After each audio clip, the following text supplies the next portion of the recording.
ভাইয়া আপনার এই নাম্বারে আমার 20 টাকা চলে গেছে, প্লিজ প্লিজ, আমার এখনই খুবই দরকার, যদি দিয়ে দিতেন। কাব্য নিজের ফোনটা হাতে তুলে নিয়ে অনেকটা অবাক হয়ে গেল। তার ফোনে এই মেসেজটা দেখে একটা অপরিচিত নাম্বার থেকে এই মেসেজটা এসেছে, সাথে এত মিসড কল।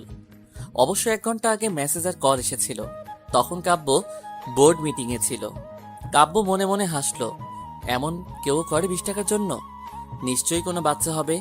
কাব্য অপরিচিত নাম্বারটাও ফোন দিল। রিং হওয়ার সাথে সাথে ফোনটা কেউ রিসিভ করলো, জানি কেউ অধীর আগ্রহ নিয়ে বসেছিল এই ফোনের অপেক্ষায়। কাব্য হ্যালো বলার আগেই অপর পাশ থেকে একটি মেয়েলি কণ্ঠ ভেসে আসলো। তার কণ্ঠের সুরটা এত শ্রুতিমধুর যে কেউই তার কথা শুনে না দেখে প্রেমে পড়ে যাবে।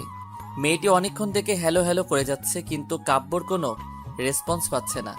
এই প্রথম কোনো মেয়ের কিছু একটা তার ভালো লাগলো। জি বলুন। আসলে ভাইয়া আপনার ফোনে না আমার 20 টাকা চলে গেছে, আমার এক্ষুনি খুবই দরকার টাকাটা, যদি ফেরত বলতে লোড দিয়ে দিতেন। জি, 20 টাকা লোড দেওয়া আমার কাছে কোনো বড় কথা না, কিন্তু আপনি মাত্র 20 টাকার জন্য একটা অজানা নাম্বারে মিস কল দিয়েছেন এতবার। মাত্র? আপনার কাছে মাত্র হয়েছে? আপনি জানেন 20 টাকা দিয়ে কি কি হয়? না, জানি না কি কি হয়, বলুন তো। ফেসবুক এমবির প্যাক কিনা যায়, আর 25 মিনিটও তো কেনা যায়। ও আচ্ছা আচ্ছা, আপনার 20 টাকা এত জরুরি? এই কিছুক্ষণ আগে না বললেন আমার কাছে 20 টাকা দেওয়া কোনো ব্যাপার না, আর এখন অন্য কথা বলছেন। হো, বুঝেছি, কি বুঝলেন? আপনি ওই টাইপের ছেলে। কোন টাইপের? আপনি আসলে একটা ছ্যাঁচড়া ছেলে। কি? আপনি আমায় কি বললেন? শোনেননি, আমি আপনাকে ছ্যাঁচড়া বলেছি, ছ্যাঁচড়া। এই মেয়ে, আপনি বাড়াবাড়ি করছেন এবার। আই ছেলে, আপনি বাড়াবাড়ি দেখলেন কি? আমি যদি আমার 20 টাকা না পাই? কি করবেন আপনি? কেস করবেন? হাইকোর্টে আপিল করবেন? করবেন কি? এত কিছুই কখন করতে চাইলাম শুনি? তো কি করবেন? আমি যদি আমার 20 টাকা না পাই তো? কি তো করছেন? যান, আমি আপনার 20 টাকা দিব না। কি করবেন করুন। আমি আপনাকে অভিশাপ দিব। হোয়াট? কি দিবেন? আরে মশাই, অভিশাপ দেব। ওহ ও, আমি তো ভয় পেয়ে গেলাম। আপনি মজা করছেন তো? আজকের পর থেকে আপনার জীবনে শান্তি খুঁজে পাবেন না। শান্তির মা আপনাকে ডিভোর্স দিয়ে চলে যাবে, আর আসবে না, মাথায় রাখবেন। কাব্য ভাবছে কি অদ্ভুত রে বাবা, কে না কে আমায় অভিশাপ দিচ্ছে। কি বোকা বোকা কথা। কণ্ঠ শুনে যেমন কেউ প্রেমে পড়ে যাবে, তেমনি কথা শুনে ব্রেকআপ করে। দেখ, দিনটাই খারাপ। অফিস থেকে বাসায় ফিরতে কাব্যর বোন বলতে লাগলো, ভাইয়া, আজ তোর হবে। কি হবে রে? আজ পাত্রে দেখতে যাওয়ার কথা ছিল, আর তুই প্রতিবারের মতো এবারও ভুলে গেছিস। উফ, একটু মনে ছিল না। মা কোথায়? নিজের ঘরে সেজে গুজে বসে আছে। যা না, যা। এই চুপ কর তুই। আগে তোর বিয়ের ব্যবস্থা করতে হবে, বুঝলি? এইসব বলে লাভ নেই, আগে তোর গলায় পড়বে ফাঁসির ফান্দা। নেহা, তোকে আমি। কাব্যর রাগ দেখে নেহা দৌড়ে পালালো।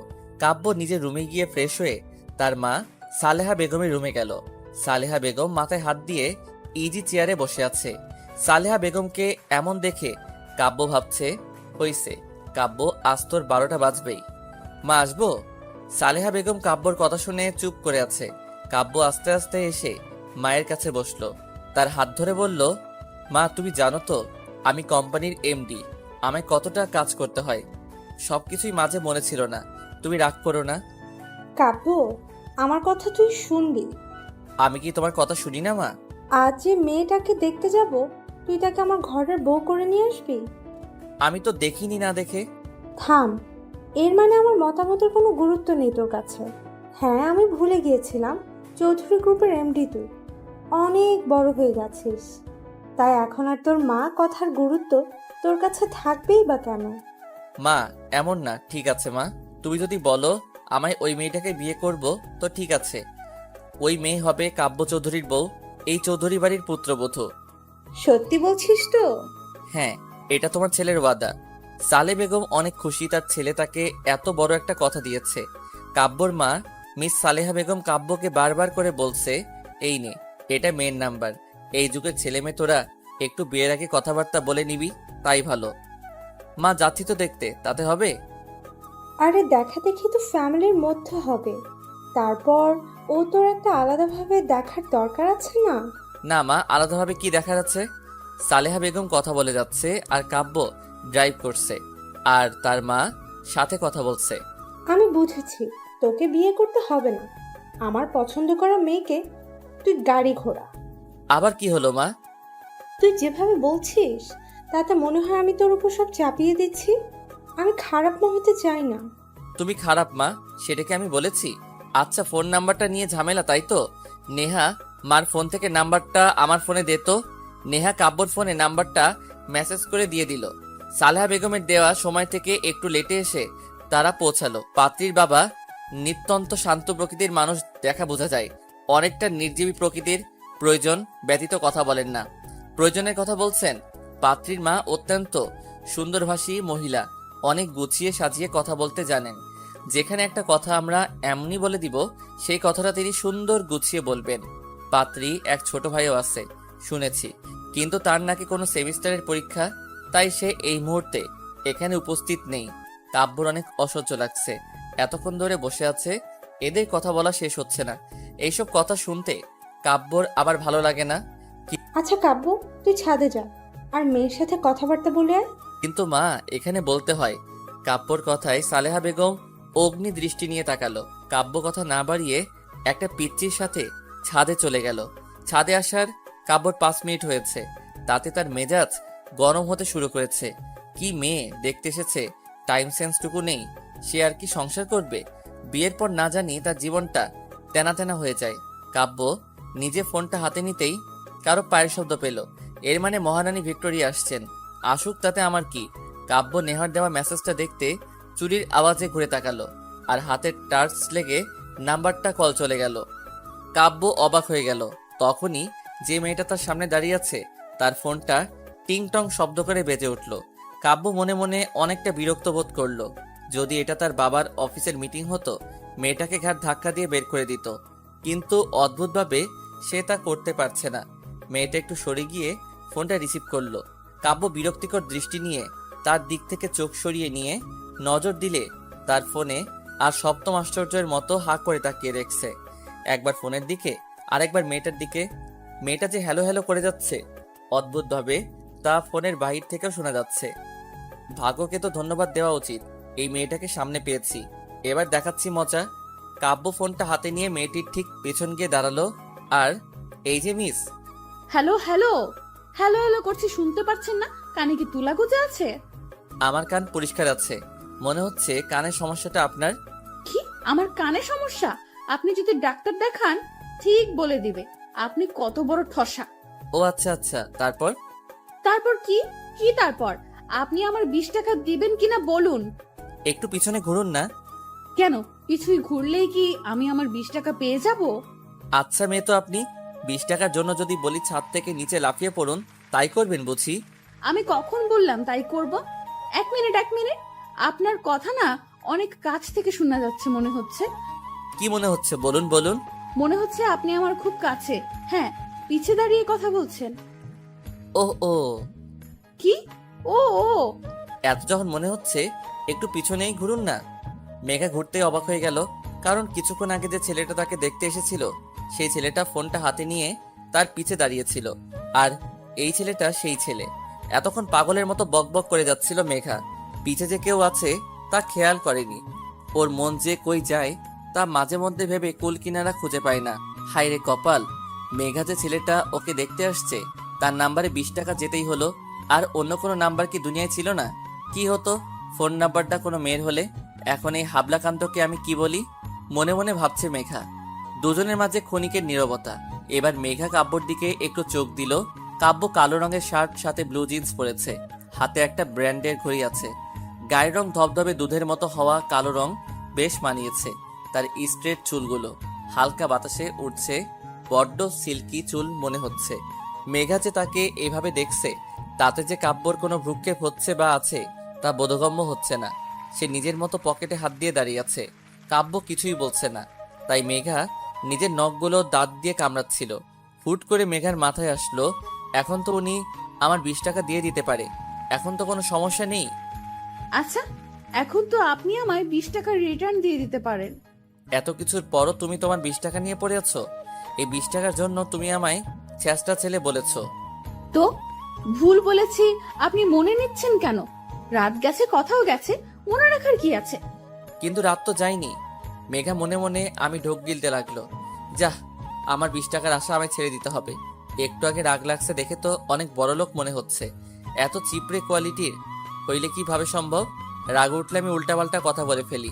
আমি হুট করে বলে ফেললাম, 20 টাকা দিচ্ছেন না? আর বিয়ে করে বউকে তো 1 টাকা দিবেন না, বাপের বাড়ি থেকে খরচ চালাতে হবে। মেঘার কথায় কাব্য রেগে গেল। তার চোখে স্পষ্ট রাগের ছাপ। মুহূর্তে চোখ জোড়া লাল হয়ে গেল। এখন হাতগুলো মুষ্টিবদ্ধ করে দাঁড়িয়ে আছে। কাব্য চেঁচিয়ে বলল, তুমি কি মিন করতে চাচ্ছ? প্রথম আমায় শাস্ত্রা বলছে, এখন কোন টাইপের বলতে চাচ্ছ? তোমাকে আমি বিয়ে করব আর তোমার বাবার টাকায় চলবো? How funny! তুমি তো রিজেক্টেড। আর 1 মিনিট না দাঁড়িয়ে কাব্য হনহন করে নিচে নেমে গেল। মেঘা তার পিছু পিছুই যাচ্ছিল, কিন্তু শাড়িটা এত ভেজাল করছে যে আস্তে আস্তে সিঁড়ি বেয়ে নামতে হচ্ছে মেঘার। মা, এখানে আর 1 মুহূর্ত না, এখনই চলো। কাব্যর কথায় কাব্যর মা অবাক হয়ে গেলেন। তিনি তার ছেলেকে দেখে বুঝে ফেলেছেন যে সে মারাত্মক রেগে গেছে। কাব্যর রাগের মাত্রা তার জানা আছে। তিনি পড়েছেন বিপাকে, না উঠতে পারছেন না ছেলের কথায় তার সাথে যেতে পারছেন। মহা বিপদের গন্ধ তার নাকের সামনে ভুরভুর করছে। এতক্ষণে মেঘা নিচে আসতেই কাব্য মেঘাকে উদ্দেশ্য করে বলল, এই মেয়েকে আমি বিয়ে করব না, কখনো না। এই যে আন্টি, আপনি অনেক সুন্দর আর সুইট করে কথা বলতে পারেন, কিন্তু আপনার মেয়ে একটা অত্যন্ত অভদ্র অসভ্য মেয়ে। এই মেয়েকে আমি কেন কোনো ছেলেই বিয়ে করবে না। এই যে আপনি আমার শিক্ষা তুলে কথা বলছেন কেন? তুমিও কিছুক্ষণ আগে তাই করেছো। শুনেন, আপনি নিজেকে কি ভাবেন বলুন তো? আপনি প্রিন্স চার্মিং নাকি অন্য কিছু? তুমি কি নিজেকে রানী ভিক্টোরিয়া না মোনালিসা মনে করো? আমার বিয়ে হোক না হোক, আমি তো আপনাকে বিয়ে করব না। তোমায় আমি আগে রিজেক্টেড করে দিছি, তাই কথা বলার কোনো মানেই হয় না। কাব্য চলে গেল ও মেঘা চলে গেল। দুজন দুজনের বিপরীত মুখে চলে গেল। কাব্য নিজের রুমে আরাম করে শুয়ে আছে আর ফোনে গেম খেলছে। কাব্যর বোন এসে মুখ ফুলিয়ে বলল, ভাইয়া, এটা একদম ঠিক হলো না। কোনটা? তাড়াতাড়ি ভুলে গেলি? তুই কি বলতে চাস ক্লিয়ার করে বল, না হয় গেট লস। ভাইয়া, কি হয়েছে বলতো? আমার থেকে তোর এত ইন্টারেস্ট কেন? কই? কি ব্যাপার বলতো? কোনো ব্যাপার না। হঠাৎ করে তোতলানো শুরু করলি কেন? এমন ভাবে প্রশ্ন করছিস যেন আমি রিমান্ডের আসামি। তো তুই আমার সাইডে না থেকে ওই মেয়েটার সাইডে কেন? ওই মেয়েটা তোর কি লাগে, বোন? কাব্যর বোন হনহনিয়ে চলে গেল। কাব্য সন্দেহজনক ভাবে নেহার চলে যাওয়ার দিকে তাকিয়ে আছে। মেঘার মা খুব শান্তিপূর্ণ ভাব নিয়ে আছেন। মেঘার বুঝতে বাকি নেই এটা মহাযুদ্ধ। এর আগের পরিস্থিতি। মেঘা ওর মতো পা দুলিয়ে দুলিয়ে আইসক্রিম খাচ্ছে। মেঘার বাবা মাঝে মাঝে মেঘার দিকে এক দৃষ্টিতে তাকাচ্ছেন, আবার নিজের দৃষ্টি ফিরিয়ে নিচ্ছেন। বাবাকে দেখে মনে হচ্ছে এই মহাযুদ্ধ মেঘা লাগিয়ে দিয়ে চুপচাপ পরাস্ত সৈনিকের ন্যায় বসে আছে। মেঘার ভাইয়ের আজ ভার্সিটিতে অ্যাসাইনমেন্ট ছিল, তাই ওকে যেতে হয়েছিল। এই মহাযুদ্ধ বেচারা মিস করে গেছে। ভার্সিটি থেকে ফিরে মেঘার দিকে ড্যাব ড্যাব ভাবে তাকিয়ে আছে। আপু, তুই এটা কি করলি বলতো? কি করেছে শুনি? এত সুন্দর, স্মার্ট, কিউট, হ্যান্ডসাম, ড্যাশিন মার্কা ছেলেকে রিজেক্ট করে দিলা? ও রিজেক্ট করেনি, ছেলে করেছে। মেঘার মায়ের কথায় মেঘা আর আকাশ একসাথে ওদের মাকে বলে উঠল, তুমি একটু চুপ থাকো না মা। হ্যাঁ, আমি তো চুপ থাকবই। তোদের যা ইচ্ছা হয় তোরা করবি। এইসব দোষ তোমার, বুঝলে? এর মধ্যে আমায় টানছো কেন? টানবে না, তুমি তো নষ্টের গোড়া। পুতুল, কি আজে বাজে বলছো? আহা মা, তুমি এই সিরিয়ালি ড্রামা কিছুক্ষণের জন্য বন্ধ করো তো। এই আকাশ, তোর কি হয়েছে বলতো? কেন আপু, কি হবে? তুই আমার ভাই না ওই কাব্যর ভাই? অবশ্যই তোমার ভাই। আমার সাথে রক্তের সম্পর্ক হয়ে আমার দিকে টানছিস না? আমি এত কিউট সুন্দর না বলে বলছিস ছেলেটা কত সুন্দর কিউট হ্যান ত্যান কেন? ওমা, তাই নাকি? আমি এসব বলেছি? আচ্ছা, তুই আর কাব্যের বোন নেহা একই ডিপার্টমেন্টের না? সি তো তো কি, তুই আমায় বল। আরে আপু, যে বোনের ভাই আমার বোনকে পাত্তা দেয়নি, আমি সেই ভাইয়ের বোনকে কেন দিব বলো? এই না হলো আমার ভাই? মেঘার ভাই মাথায় হাত দিয়ে বসে রইল। কি আকাশ পাতাল ভাবতে শুরু করেছে ও ভালো জানে। তখনই এই, তোর ফোন ধরতে এত টাইম লাগলো কেন সেটা আগে বল। সি নেহা, তোমার ভাষার এ কি হাল হয়েছে? চুপ করে থাক। তুই একটা কথা বলবি না আমার ভাষা নিয়ে। আচ্ছা বাবা, আচ্ছা, এত হাইপার কেন হচ্ছ বলো তো? কেন হচ্ছি তোমায় বলতে হবে? তুমি বুঝতে পারছো না? ও, তোমার ভাইয়া আমার বোনকে রিজেক্ট করেছে, সেজন্য তুমি হাইপার হচ্ছ? কেন, আমি তো আর তোমায় রিজেক্ট করিনি। মিসকা শৈতানের মতো কথা বলা বন্ধ করো। তুমি জানো আমি কত ছলে বলে কৌশলে মায়ের কানে মেঘা আপুর কথাটা তুলেছিলাম। নেহা আন্টি কিন্তু আগে থেকে মেঘা আপুকে মারাত্মকভাবে পছন্দ করতেন, তুমি শুধু হওয়া কাজটাকে করে দিয়েছো। আমি না করলে না, মা ইমোশনাল ব্ল্যাকমেল করে ভাইকে রাজি করাতে পারতো না।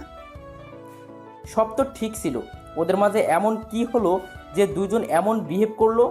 ওরা কি দুজন দুজনকে আগে থেকে চিনতো? কিন্তু প্রশ্ন হচ্ছে কিভাবে, কেমনে? আমি সব কিছুই বুঝি না, জাস্ট বলবা, এরপর তুমি কি করবা? শোনো আপু, আর ভাইয়াকে এক করার জন্য যদি আমাদের করোনা ভাইরাসের মেডিসিনও আবিষ্কার করতে হয়, তাও আমরা করতে পিছুই পা হব না। এর মধ্যে করোনা ভাইরাসের মেডিসিন আসছে বা কোথা থেকে? ওরে আমার মাথা মোটা, চুপচাপ প্ল্যানটা শোনো। এটা এবার একটা কাজে দিবে তো? দিবে মানে 100% দিবে। আচ্ছা দেখে নিব, শুনে এখন ফোন রাখছি আমি। নেহা ফোন রাখতেই আকাশ হাত ছেড়ে বাঁচল, হাত পা মেলে চিত হয়ে বিছানায় শুয়ে পড়ল। নেহার সাথে তার 2 বছরের সম্পর্ক, অনেক বেশি ভালোবাসে মেয়েটা, কিন্তু তাকে পাওয়ার জন্য হয়তো একটু বাড়াবাড়ি টাইপের কিছুই করছে। কিন্তু এটা না হলে নেহার সাথে ওর একসাথে থাকা আর হবে না। কবি বলেছেন ভালোবাসায় সব ঠিক। কোনো কবি বলেছিল এই মুহূর্ত আকাশের মনে নেই, আর তা সে মনে করতে যাচ্ছে না। এখন তার একটা মিশন, কাব্য মেঘার বিয়ে দেওয়া। অনেকক্ষণ ধরে আকাশ মেঘার সামনে বসে আছে, কিছুই বলছে না।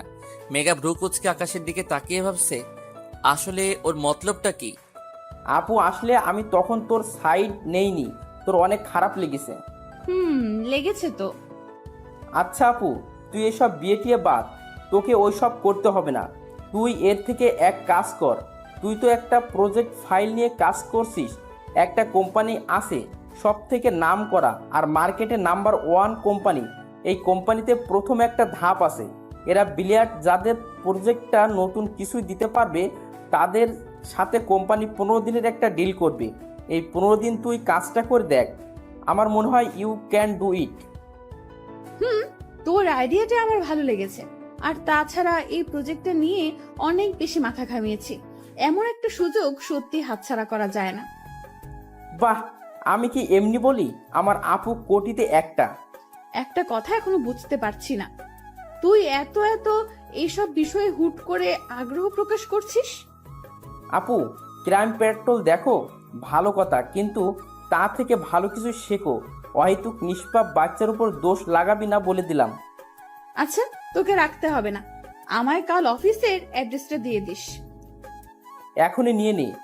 এত তাড়াহুড়ো কেন করছিস বলতো? তোর ভাবসাব দেখে মনে হচ্ছে আমি আজই এই মুহূর্তে অফিস গেলে তুই 2-3 বার লুঙ্গি ড্যান্স দিবি। তুমি অফিস গেলে বেতন তো পাবা, সেটা তোমার বেশি লাভ হবে, তাই খুশি ধরছে না আর। বাহ ভাই, তুই তো দেখি শুধু ভবিষ্যৎ না, ভবিষ্যতের ভবিষ্যৎ ভেবে রেখেছিস। আচ্ছা যাও, তুমি আমায় সন্দেহ করছো, জানি আমি তোমায় কোনো না বিপদে ফেলবো। আচ্ছা আচ্ছা, আর মুখ ফুলাতে হবে না। আমি কাল কখন যাব সেটা বল। সকাল 10টার আগে গেলে হবে।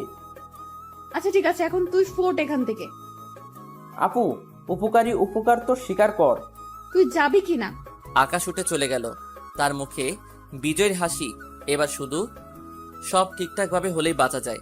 আকাশটার মাথায় যে কি চলছে তা মেঘা কিছুতেই বুঝতে পারছে না। যাই হোক, মেঘা বেশি ভাবছে। ফোনের ডাটা অন ছিল, ক্রিং করে মেসেজ টোন বেজে উঠল। নিস্তব্ধতায় কেরা এই রাতে কোনো শব্দে হুট করে বুকের ভিতরটা কেঁপে উঠল মেঘার। কি নিষ্ঠুর ফোন রে বাবা, রাতের নীরবতাকে কিভাবে ক্ষত বিক্ষত করছে তার বিভৎসতায়। ফোনটা হাতে নিয়ে মেঘা দেখল ওকে ইমোতে কেউ একটা মেসেজ দিয়েছে। তা সিন করতে দেখল কাব্য চৌধুরী মেঘাকে মেসেজ দিয়েছে। What a name! মেজাজটা 4 গুণ খারাপ হয়ে যাচ্ছে মেঘার। এই লোকটাকে ওর অনেক অসহ্য লাগছে। মাঝে মধ্যে ইচ্ছে হচ্ছে তাকে টুকরো টুকরো করে চিল শকুন দিয়ে খাওয়াই দেই। আপনার কি সমস্যা? আমার নাম কি হয় হোক, কোনো সমস্যা নেই, শুধু বেমানান রকম কিছুই ফেল হচ্ছে। আপনার ফিল আপনার বুক পকেটে ভরে রাখুন ওকে। তা না হয় রাখবো, কিন্তু কি বলতো, মেঘা নামটা কত কিউট, কিন্তু তোমায় তো নামটার সাথে খাপ খাওয়াতে পারছি না। আফসোস। আপনাকে কেউ বলেছে খাপ খাওয়াতে? আর আপনি কি বলতে চান? আমার নাম কিউট? আমি কিউট না? বাহ, এতক্ষণে তুমি একটা সঠিক কথা বলেছো। আপনি কিন্তু বেশি বাড়াবাড়ি করছেন।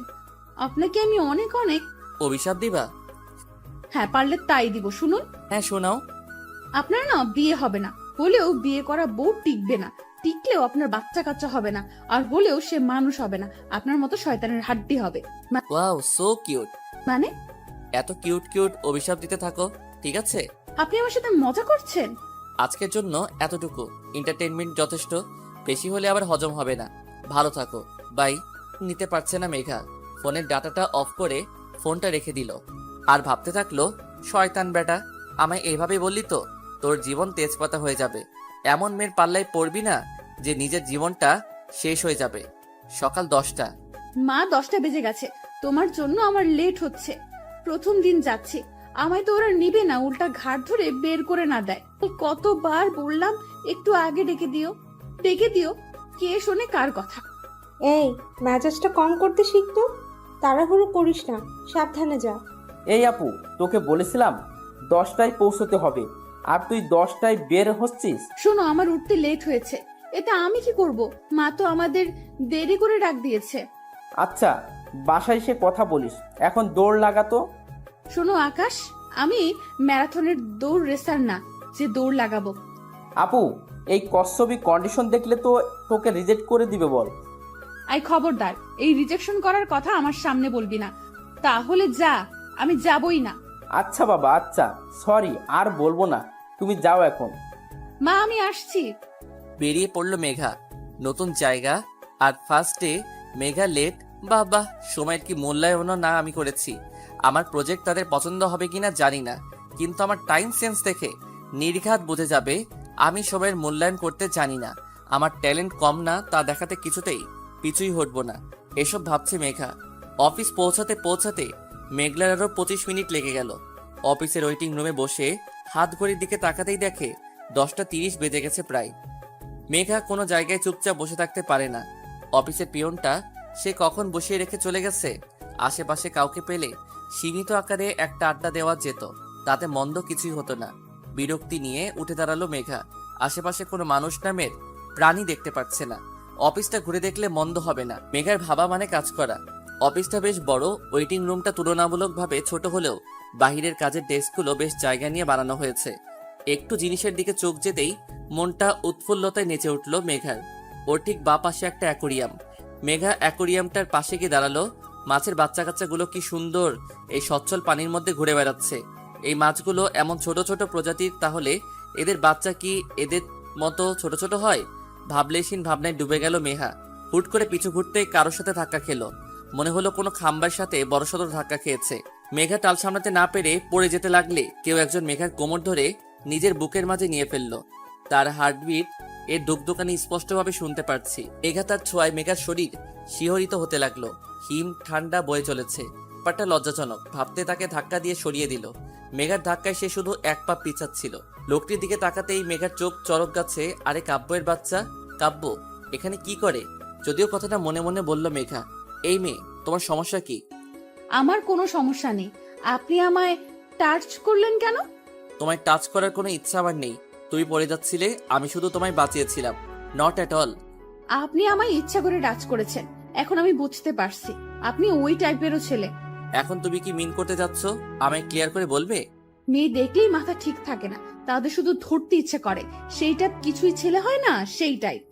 মুহূর্তে কাব্য রক্তিম লাল হয়ে উঠল মুখ। রাগের ডার্ক গোলাপি ঠোঁটগুলো কাঁপছে। চিল্লাই বলল, তোমার সাহস কি করে হলো আমায় এসব বলতে? তুমি নিজেকে কিভাবে আয়নায় নিজেকে দেখেছো? তোমার থেকে 2 গুণ ফর্সা আমি, আর আমি অপমান করতে আসছো? এই টাইপ ওই টাইপ, আমার তো মনে হয় তুমি নিজে ওই টাইপ ছেলেদের উপর ঢলে ঢলে পড়ছো। এবার মেঘার মেজাজ 10 গুণ খারাপ হয়ে গেল। কি বলে এই বেটা? আমার রং নিয়ে অপমান? ভেড়াটার দিকে এক নজর তাকিয়ে দেখলাম সাদা শার্ট পরেছে, সাথে ব্ল্যাক জিন্স, গলায় টাইটা বেশি মানিয়েছে, সাথের হাতাটা ফোল্ড করে রাখা, হাতের ব্যান্ডের ঘড়ি। এই ছেলেকে দেখে মনে হয় এই সাধারণ ইমপ্রলাই হবে। আর ছেলেদের দিকে আর চোখে তাকালাম, তারা এই সেম পোশাকে আছে। এবার আমার মাথায় শয়তানি আইডিয়াগুলো এসে ভিড় জমালো। আমি ভেবে নিলাম এই কাব্য নামে সাদা ভেড়াটার কি হলো, তাই না আমি করবো এবার। এই মেয়ে, তুমি কি ভাবছো আর তুমি এখানে কি করছো? আমায় ফলো করছো তুমি? আপনি একজন সিম্পল এমপ্লয়ির মতো থাকুন, বেশি কথা বলতে আসবেন না। আমি সাধারণ এমপ্লয়ি। মানে তুমি? দেখুন, এই কোম্পানির বস মিস্টার আয়ান মাহমুদের একমাত্র হবু বউ আমি, মেঘা রহমান।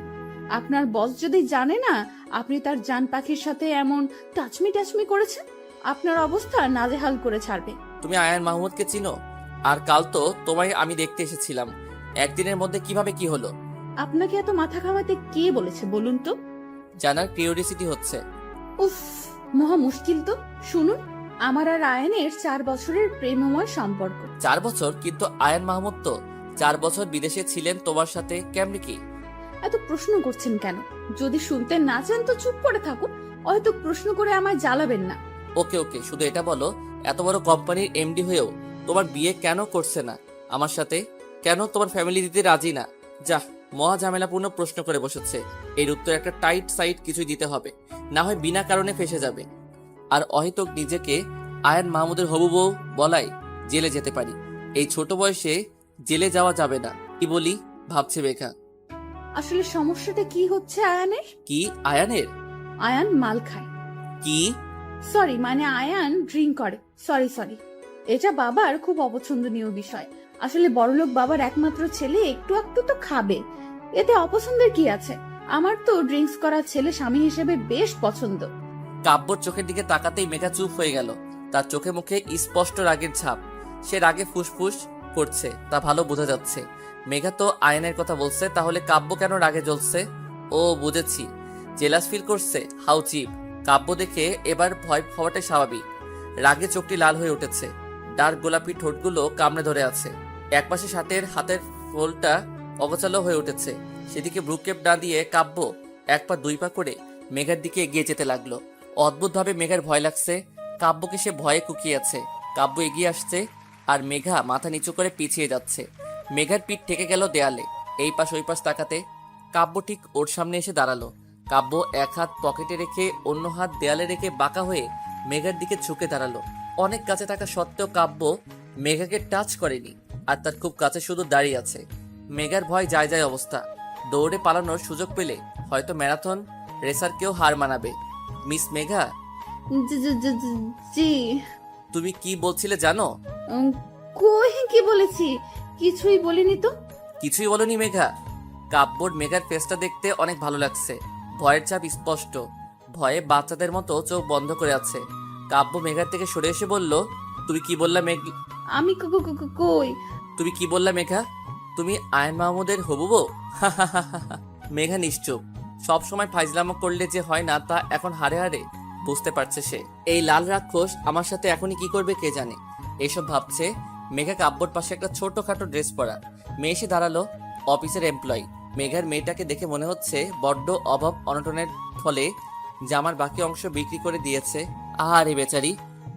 কি হয়েছে কাব্য বেবি? এই মেয়েটাকে?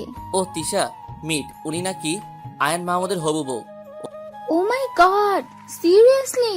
ওদের হাসাহাসি দেখে মেঘার ইচ্ছে করছে মাটি ফাঁক করে তার মধ্যে ঢুকে যায়। কি দরকার ছিল এমন একটা মিথ্যা বলার? এখন কতটা অপ্রস্তুত ফিল হচ্ছে। মেয়েটি হুট করে মেঘার গাল টিপে ধরলো। এত জোরে ধরলো জানি গালের হাড়গুলো ভেঙে ফেলা তার প্রধান কাজ। এই মেয়ে তোমার খুব শখ না আয়ান মাহমুদের বউ হওয়ার? তোমাকে হওয়াইতাছি। মেয়েটা মেঘাকে ছেড়ে দিয়ে ডাকতে লাগলো। এই রিয়া, রাহেল, দীপ, রায়হান, আদিত্য, তোরা কোথায়? এদিকে আয়। মেয়েটার ডাকে সবাই এখানে জড়ো হয়ে গেল। মেঘা এখনো বুঝতে পারছে না এই আয়ন মাহমুদটাকে। রোগা হ্যাংলা পাতলা একটা ছেলে বলে উঠলো, আরে রায়হান, দেখে এই মেয়েটা নাকি আয়ান মাহমুদের বউ। কিছুক্ষণ আগে তো শুধু 2 জন হাসছিল, এখন এরা সবাই মিলে হাসছে। কাব্য পকেটে হাত দিয়ে মেঘাকে বলল, ইউ ফুল, তুমি আদৌ জানো আয়ন মাহমুদকে? মেঘাকে সত্যি জানে না আয়ন মাহমুদকে, তাই হা করে তাকিয়ে থাকা ছাড়া আর কোনো কাজ ওর চোখে পড়ছে না। আমি আয়ন মাহমুদ কাব্য চৌধুরী। আল্লাহ বাঁচালে বেরি যান। এ কি, এর নাম তো কাব্য চৌধুরী, তাহলে রেলগাড়ির মতো এত লম্বা নামটা কই থেকে আসলো? এখন মেঘার কান্না করতে ইচ্ছে হচ্ছে, তাও যে সে কান্না না, মরা কান্না করতে ইচ্ছে হচ্ছে। ফ্লোরে বসে হাত পা ছড়িয়ে কান্না করতে ইচ্ছে করছে। বিড়বিড় করে বলতে লাগলো, তোমার মতো মেয়েরা কেমন হয় জানো মেঘা? প্রথমে বড়লোকের ছেলে দেখো, তাকে নিজের বোকা স্বভাব আর সৌন্দর্য জালে ফাঁসিয়ে ফুসলিয়ে বিয়ে করে নাও, এই তোমার কোয়ালিটি। কাব্যর কথাগুলো মেঘা চুপচাপ শুনে গেল। এমন কথা মেঘা 20 বছরে একবারও শুনেনি। কতটা নোংরা মনের মানসিকতা থাকলে এই কথাটা বলা যায় তা কল্পনা করেও খুঁজে পাচ্ছে না মেঘা। তুমি এই আয়ান মাহমুদ কাব্য চৌধুরীকে এই টাইপ সেই টাইপ বলছো। আজ তো আমার মনে হচ্ছে তুমি কোন টাইপের, নাকি তুমি পতিতালয়ের বাসিন্দা অনায়াসে বলে দিতে পারলা। তুমি আয়ান মাহমুদের হবু বউ। কাব্যর কথাগুলো শুনে মেঘা মাথা ঠিক রাখতে পারল না। মেঘার পাশ দিয়ে পিয়নটা যাচ্ছিল কারো জন্য কফি নিয়ে, মাথা নিচু করে যাচ্ছে। তাকে দেখে মনে হয় বৃদ্ধা অভাবের তাড়নায় কাজটা করছে। এই নোংরা কথাগুলো শুনতে হয়তো তারও ভালো লাগছে না। মেঘা কিছুই না ভেবে কফির মগটা তুলে সামনের দিকে ছুঁড়ে মারল। কফির মগটা টাইলস করা মেঝেতে পড়ে ঝনঝন শব্দে ভেঙে গেল। মুহূর্তেই এক বিকট শব্দে মেঘা সামনের দিকে তাকাতেই দেখল কাব্য নিজের হাতে তাকে ফোনটা এক আছাড়ে ছিন্ন বিচ্ছিন্ন করে ফেলল। বিষণ্ণিত হয়ে গেল, কারণ মেঘা কফিটা তাহলে কাব্যর মুখেই ছুঁড়ে মেরেছে। তাই রাগে তিনি তার ফোনটা ভেঙে ফেললেন। মুহূর্তে কাব্য রিয়া নামের মেয়ে হাতে থাকা জুসের বোতলটি এক প্রকার ছিনিয়ে নিয়ে মেঘার সামনে এসে দাঁড়ালো। পুরো জুসের বোতলটা মেঘার মাথায় ঢেলে দিল। তাতেও বোধহয় তার শান্তি হলো না। মেঘার চুলের ঝুঁটি শক্ত করে ধরে ফেলল। মেঘা ব্যথায় কুকিয়ে উঠল। অনেক কষ্টে চোখের পানি ধরে রেখেছে মেঘা। কেউ একজন বলেছে চোখের পানি দুর্বলতার চিহ্ন, আর মেঘা তা কিছুতেই হতে দিতে পারে না। দাঁতের দাঁত চেপে কাব্য বলতে লাগলো, তোমার এত সাহস, আমার উপর কফি ছুঁড়ে মারো? তোমার কি হাল করি আমি, জাস্ট দেখো তুমি। কাব্য মুষ্টিবদ্ধ করে ধরেছিল মেঘার চুলগুলো, আর এক হাত দিয়ে মেঘার কাঁধের হাড়গুলো ভাঙার জন্য শক্ত করে ধরে কথাগুলো বলছিল। মেঘার পারল না নিজের চোখের গঙ্গা যমুনাকে আটকাতে। বড় বড় 2 ফোঁটা মেঘার গাল বয়ে পড়ছে। কাব্য মেঘার চোখের দিকে তাকাতেই মেঘাকে ছেড়ে দিল। মেঘার থেকে একটু দূরে গিয়ে রাহেল বলে চিৎকার করলো। মুহূর্তের মধ্যে একটি ছেলে তার সামনে এসে দাঁড়ালো। কি বলো? এই মেয়েটি এখানে কি করছে? কাব্য, তুই আগে একটু শান্ত হ। আমি ঠিক আছি, তুই বল জাস্ট কেন এসেছে ও? কাব্য চিল্লাই বলল কথাটা। আমাদের কোম্পানিতে প্রজেক্টের উপর এমপ্লয়ি নেওয়া হয়েছে শুধু বেস্টটা খোঁজার জন্য। উনি এসেছেন মানে নিজের প্রজেক্টটা জমা দিতে। ফেরত দিয়ে দে। এমন একটা মেয়েকে কোনোভাবে আমি আমার কোম্পানিতে নিব না। কিন্তু কাব্য, কি কিন্তু? ফাইলটা অলরেডি মিস্টার জনির কাছে চলে গেছে। ও শিট, এসব কাজ করার আগে আমায় একবার জিজ্ঞেস করতে পারলি না? কোনোবার তো এমন হয়নি, এই প্রথমবার এমন হচ্ছে। কাব্য কোমরে হাত দিয়ে দাঁড়িয়ে আছে, কি করবে ভেবে পাচ্ছে না। কিন্তু এই মেয়েকে এখানে এক মুহূর্ত সহ্য করবেন না। কাব্য মেঘার হাত ধরে টেনে নিয়ে যাচ্ছে। মেঘা বলছে, স্যার, আমার ফাইলটা আমাকে ফেরত দিয়ে দিন, তারপর আমি নিচে চলে যাব। মেঘার কথায় কাব্যর কোনো ভ্রুক্ষেপ নেই। এখন তার একমাত্র লক্ষ্য মেঘাকে অফিস থেকে বের করে দেওয়া। মেঘার কোনো কথা শুনতে চাচ্ছে না কাব্য। হুট করে একজনের ডাকে কাব্য থেমে গেল। পিছুই ঘুরতে কাব্য দেখল মিস্টার জনি আর তার সেক্রেটারি দাঁড়িয়ে আছে। কাব্য মিস্টার জনিকে দেখে কিছুই বলছেন না। মেঘা মিস্টার জনির দিকে তাকালো। তিনি বাংলাদেশি নন, একজন ভিন্নদেশী, ইংরেজও বলতে পারি। তার মাথায় একটা চুলও অবশিষ্ট নেই, মানে বাংলা ভাষায় তিনি টাকলা। মিস্টার জন কাব্যকে বলছেন, মিস্টার চৌধুরী, এখনই আমার সাথে আপনি মিটিংয়ে বসিবেন। আমি আর লেট করতে চাই না। বাহ মিস্টার টাকলা। আরে ধুর, মিস্টার জনির শুদ্ধ সাধু ভাষা শুনে মেঘার আরও মজা লাগলো। হাতে তালি দিয়ে তাকে সাবাস বলতে ইচ্ছে করছে, কিন্তু এই খাটাসটা আমায় ধরে আছে, ছাড়ার নাম নেই। ইচ্ছে করছে লাথি মেরে কাত করে ফেলে দেই। কাব্যর মুখে বিরক্তির ছাপ দেখে মনে হচ্ছে তার অনেক বড় একটা কাজে বাধা পড়ায় তার ইচ্ছে হচ্ছে এই মিস্টার জনির টাকলা মাথায় তবলা বাজাতে। এসব ভাবছে মেঘা। মিস্টার জনি চেয়ারে বসে আছেন আর চিড়িয়াখানার প্রাণী দেখার মতো একবার মেঘার দিকে আর একবার কাব্যর দিকে তাকাচ্ছে।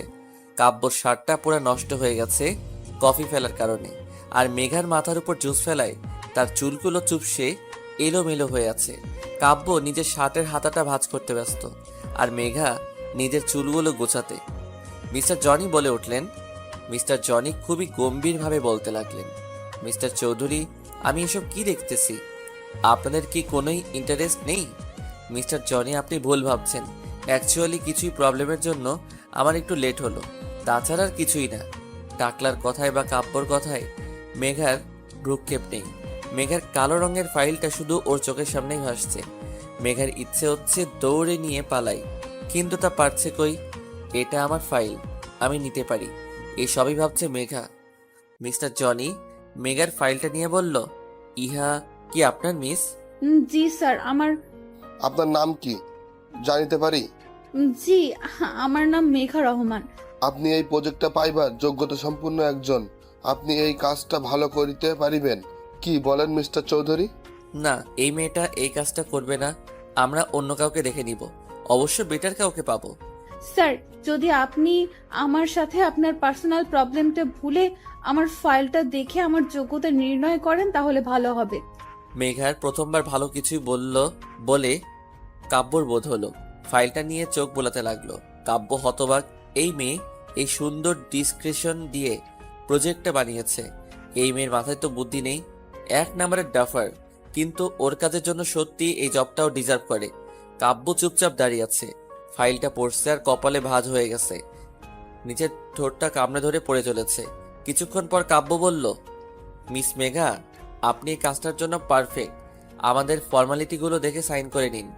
মিস্টার জনি মেঘাকে উদ্দেশ্য করে বললেন, আপনি কি এইহা ভালো করে করিতে পারিবেন? জি স্যার, এটা আমার কাছে একটা ড্রিম জব। এই যে প্রজেক্টের মাধ্যমে আপনারা যে কল্পনা সিটিটা তৈরি করতে যাচ্ছেন না স্যার, অনেক মধ্যবিত্ত ফ্যামিলির স্বপ্ন কি হয় জানেন স্যার? তার সব পুঁজি দিয়ে একটা বাসা করা। আর যখন এমন মানুষ তাদের শেষ সম্বল নিয়ে ভরসার হাত খুঁজে, তাদের ভরসার হাতটুকু শুধু আমরা ধরতে পারি, এটাই আমার লক্ষ্য। আর আমার কাছে বিজনেস মানে আমি কতটুকু লাভবান হলাম শুধু তা বিবেচনা করা নয়, আমার জন্য সামনের মানুষের কতটুকু লাভ হলো তা বিবেচনা করাই আমার প্রধান আর প্রথম কাজ। মেঘা কথা বলার সময় কাব্য মুগ্ধ নয়নে তার দিকে তাকিয়েছিল। সে ভেবেছিল এই মেয়ের মাথায় গোবর ছাড়া কিছুই নেই, কিন্তু একটু একটু আইডিয়া আছে। মিস্টার জনি হ্যান্ডশেক করে চলে গেছেন, তাও 10 মিনিট হলো। মেঘা আর কাব্য দাঁড়িয়ে আছে, কিছুই বলছে না। হুট করে কাব্য বলল, রায়ান, ওনাকে বলে দাও আমাদের অফিসে কাজ করতে হলে রুলস মানতে হবে। রুলস আর রুলস। জি স্যার, মিস মেঘা স্যার বলল। হ্যাঁ হ্যাঁ, আমি কি রুলস ভাঙবো নাকি? আপনার স্যারকে বলে দিন। রায়ান, তাকে বলে দাও এরকম অসভ্যতাম এখানে চলবে না, বাকিদের মতো হতে হবে। বলে দাও তাকে। জি স্যার, মিস মেঘা স্যার। আপনি থামুন, আমি কি অসভ্যতামি করেছি? উনি সেম কাজ করেছে। আপনার স্যারকে বলে দিন মেয়েদের সম্মান করতে শিখুক। রায়ান, তাকে বলে দাও আমি মেয়েদের সম্মান করতে জানি, তার কাছ থেকে শিখতে হবে না আমার। জি স্যার, মিস মেঘা। আপনি চুপ করুন। কত সম্মান করে তা আজ প্রমাণ হয়ে গেল। আমি নিজের কাজ করতে জানি, আপনার স্যারকে বলে দিন। রায়ান, তাকে বলে দাও কাল থেকে জানি সে তার দায়িত্ববোধ থেকে ভালোভাবে কাজ করে, কাণ্ড জ্ঞানহীনের মতো কাজ যেন না করে। জি sir, miss Megha. Shut up, আমি শুনতে পেয়েছি। কাল থেকে আমি আমার কাজ শুরু করব। অফিসের সামনে রোডে দাঁড়িয়েছিল রিক্সার জন্য। আজকাল রিক্সা পাওয়া অনেকটা কঠিন হয়ে উঠেছে, সহজে কিছুই পাওয়া যায় না বললেই চলে। হুট করে মেঘা দেখলো কাব্য গাড়ি নিয়ে বের হচ্ছে। মেঘাকে দেখে গেটের সামনে গাড়ি থামিয়ে নেমে পড়লো আর মেঘার সামনে এসে বলতে লাগলো, তোমায় আমার একদম অসহ্য লাগে, ইউনো। মিস্টার কাব্য, এই কথাটা বলার জন্য কি আপনি নেমে আসলেন? জি হ্যাঁ, কারণ অফিসে ঢুকলে আমরা জাস্ট কলিগ আর বসের ব্যবহার করব, কিন্তু বাহিরে তুমি আর আমি শত্রু, এটা ভুলে গেলে কিভাবে চলে? আচ্ছা, এত তাড়াতাড়ি আপনায় কিভাবে ভুলি? কাব্য কথা না বাড়িয়ে চোখে সানগ্লাস দিয়ে ঘুরে চলে যাচ্ছে। মেঘাও চলে গেল, কেউ কারো দিকে তাকালো না। আকাশ, সত্যি বললে তোর মাথায় স্কেল দিয়ে মারবো না, আমি তোকে প্রমিস করছি ভাই। আপু, তুমি অফিস থেকে ফিরে আমার সাথে এমন শুরু করলে কেন? তুই কিছুই জানিস না ভাইয়া। না আপু, কিছুই জানি না। টাচ করে স্কেল দিয়ে আকাশের মাথায় মারলো মেঘা। আকাশ মাথায় হাত দিয়ে বলল, উফ, আপু মারলা কেন? তুই কিছুই জানিস না? না আপু, বিশ্বাস করো না তোমার ভাইয়াকে। তুই তো মির্জাফর, তোকে বিশ্বাস আর চুলিভর পানিতে ডুবে মরা এক। আপু কি হয়েছে বলো না। তুই জানতি আয়ন মাহমুদকে? কে আবার? গ্রুপের এমডি। এমডি না? উফ আপু, আবার কেন মারলি? আয়ান মাহমুদ কে তুই জানিস না? না আপু না। আকাশের মনে কি চলছে আমায় খুঁজে বের করতেই হবে। এভাবেও বলবে না। আমার আজ কাব্যর অফিসে যাওয়া কোনো ইতেফাক হতে পারে না, কিছুই তো রহস্য আছে। এসব মনে মনে ভাবছে মেঘা। অফিস থেকে ফিরে কাব্য সে কখন থেকে ভিডিও গেম খেলছে। নেহা বিরক্তিভাজন নিয়ে বলল, ভাইয়া। কি হয়েছে? চিৎকার করছিস কেন? আমি কি কানে শুনতে পাই না? হ্যাঁ পারো তো, বলো না আজ অফিসে কি হলো? কি হলো মানে? কোনো শুটিংয়ের প্রোগ্রাম করে ফিরেছি কি যে তোকে গল্প শোনাবো? নেহা মুখ ফুলিয়ে বসে রইল। কাব্যর সন্দেহ এবার অনেকটা বেড়ে গেল। ব্যাপার কি? নেহার এত আগ্রহ কেন আজ অফিসে কি হয়েছে জানার জন্য? মেঘার সাথে দেখা হওয়াটা বারবার ইতেফাক নাকি অন্য ব্যাপার আছে? জানতে হচ্ছে বিষয়টা। নতুন জায়গায় সবার সাথে মিশতে একটু অদ্ভুত ফিল হয়, এটা স্বাভাবিক ব্যাপার। কিন্তু নতুন জায়গায় কোনো অপরিচিত ছেলে ড্যাব ড্যাব করে তাকিয়ে থাকে, তখন তা অস্বস্তিকর হয়ে ওঠে। হ্যাঁ ঠিক তাই, মেঘার সাথে এখন তাই হচ্ছে। নিজের ডেস্কে বসে ফাইল সিস্টেমটা চেক করছিল, ঠিক মেঘার থেকে কয়েক হাত ফাঁকে এই অফিসের একজন কলিগ মেঘাকে চোখ দিয়ে গিলে খাচ্ছে অনায়াসে। মেঘার ইচ্ছে করছে ওর চোখগুলো গুটিয়ে টেরা করে দেই। লুচ্চা কোনখানকার। মিস্টার কাব্য চৌধুরী আসতে সব মেয়ে হা হয়ে যে যার জায়গায় দাঁড়িয়ে পড়ল। জানি ডোনাল্ড ট্রাম্প হেঁটে আসছেন। অবশ্য সবার ক্রাশ কাব্য স্যার। কাব্য স্যার চকলেট কালারের একটা টি শার্ট পরেছে, সাথে হলুদ জিন্স, গলায় টাইটা আটোসাটো করে বাঁধা, হাতে ব্ল্যাক বার্নের ঘড়ি, চোখটা লালচে কালারের সানগ্লাস। নিজের সিল্কি চুলগুলো ঠিক করতে করতে আসছেন। ওইদিকে নজর না দিয়ে নিজের কাজে মন দিল মেঘা। 15 দিন পর আমার মুক্তি ভাবতেই আনন্দ নিকেতন গিয়ে দেই দেই করে নাচ করতে মন যাচ্ছে। উফ, জমজমাট বিষয়। এই সবই ভাবছে মেঘা। মেঘা নিজের কাজ অতি মনোযোগ সহকারে করতে লাগলো। বিপত্তি ঘটলো তখন, যখন অফিসের মনিটরটা আর কাজ করছে না। এখনো অনেক কাজ। মেঘা এখানকার পিয়নকে ডেকে কথাটা বলতেই তিনি ম্যানেজারকে জানালেন বিষয়টা। ম্যানেজার গম্ভীরভাবে বলল, আই এম সরি, এটা যে রিপেয়ার করার কথা ছিল তা হয়তো লক্ষ্য করিনি, এর জন্য হয়তো এই হাল। কিন্তু স্যার, আমি তো কাজ করব, আমার অনেকটা কাজ এখনো পড়ে আছে। আপনি আমার সাথে চলুন। কি ব্যাপার ম্যানেজার সাহেব, আপনি হুট করে এখানে? স্যার, ওনার মনিটরটা হুট করে নষ্ট হয়ে গেছে, আর আপনার কেবিনে ছাড়া তো অন্য কোনো এক্সট্রা মনিটর নেই, তাই আমি বাধ্য হয়ে এক প্রকার নিয়ে আসলাম। কাব্য বিরক্ত হলেও কিছুই বলল না। ম্যানেজার সাহেব মেঘাকে বসিয়ে দিয়ে চলে গেছেন। এই রাক্ষসপুরীতে বসে স্বয়ং রাক্ষস রাজের সাথে বসে কাজ করছি। কত যে বিরক্তিকর পরিস্থিতি তা কোনো ভাষার দ্বারা ব্যাখ্যা করা সম্ভব না। অসম্ভব ব্যাপার স্যাপার সব। কিন্তু এক বিষয়ে খুব ভালো লাগছে, ওই ছেলেটার চেয়ে রাক্ষস রাজ বেটার। মনে মনে ভাবছে মেঘা। মেঘা নিজের মতো কাজ করে যাচ্ছে, সময় খুব কম, কাজ খুব বেশি। কাব্য স্যার নিজের মতো কাজ করছে, কিবোর্ড চাপার শব্দ ছাড়া আর কোনো শব্দ ধ্বনিত হচ্ছে না। ক্যাফেটেরিয়ায় পাশাপাশি বসে আছে আকাশ আর নেহা। তাদের মাথায় একটা লক্ষ্য, কাব্য মেঘাকে এক করা। এত ভাবনা চিন্তা পরীক্ষার সময়ও করে না যতটা এখন বসে করছে। এই, তোর মাথায় কোনো আইডিয়া আসলো? নেহা, এটা তোমার ভাষা, আমায় তুই কেন বলছো? যতদিন না তুই আমাদের ফ্যামিলিতে বলতে পারবি ততদিন আমি তোকে তুই বলবো। বাড়াবাড়ি হয়ে যাচ্ছে কিন্তু নেহা। বাড়াবাড়ির তুই দেখেছিস কি? এখন দেখাবো। ওরে বাবা, এখন আমাদের ঝগড়া না, এক থাকতে হবে। আমরা যদি আমার আপু তোমার ভাইয়ার মতো ঝগড়া করি তাহলে কি চলবে? হ্যাঁ, তা ঠিক বলছো, কিন্তু আমি তুই বলবো ফাইনাল। আচ্ছা, আমরা তো ওদের দুজনে অফিসে পাঠিয়ে দিলাম, কিন্তু ওরা কি এক হবে নাকি? বুঝতে পারছি না, কিন্তু এটা বলতে পারি আমার ভাইয়া কোনো মেয়ের দিকে তাকানো তো দূরে, তাকে পাত্তা দিবে না। এই, তুমি কি বলতে চাও? আমার বোন ছেঁচড়া তোমার ভাইয়ের গলায় ঝুলে যাবে? আজব তো, আমি তা বলেছি নাকি? কি বলতে চাচ্ছ সেটাও তো ক্লিয়ার করে বলছো না।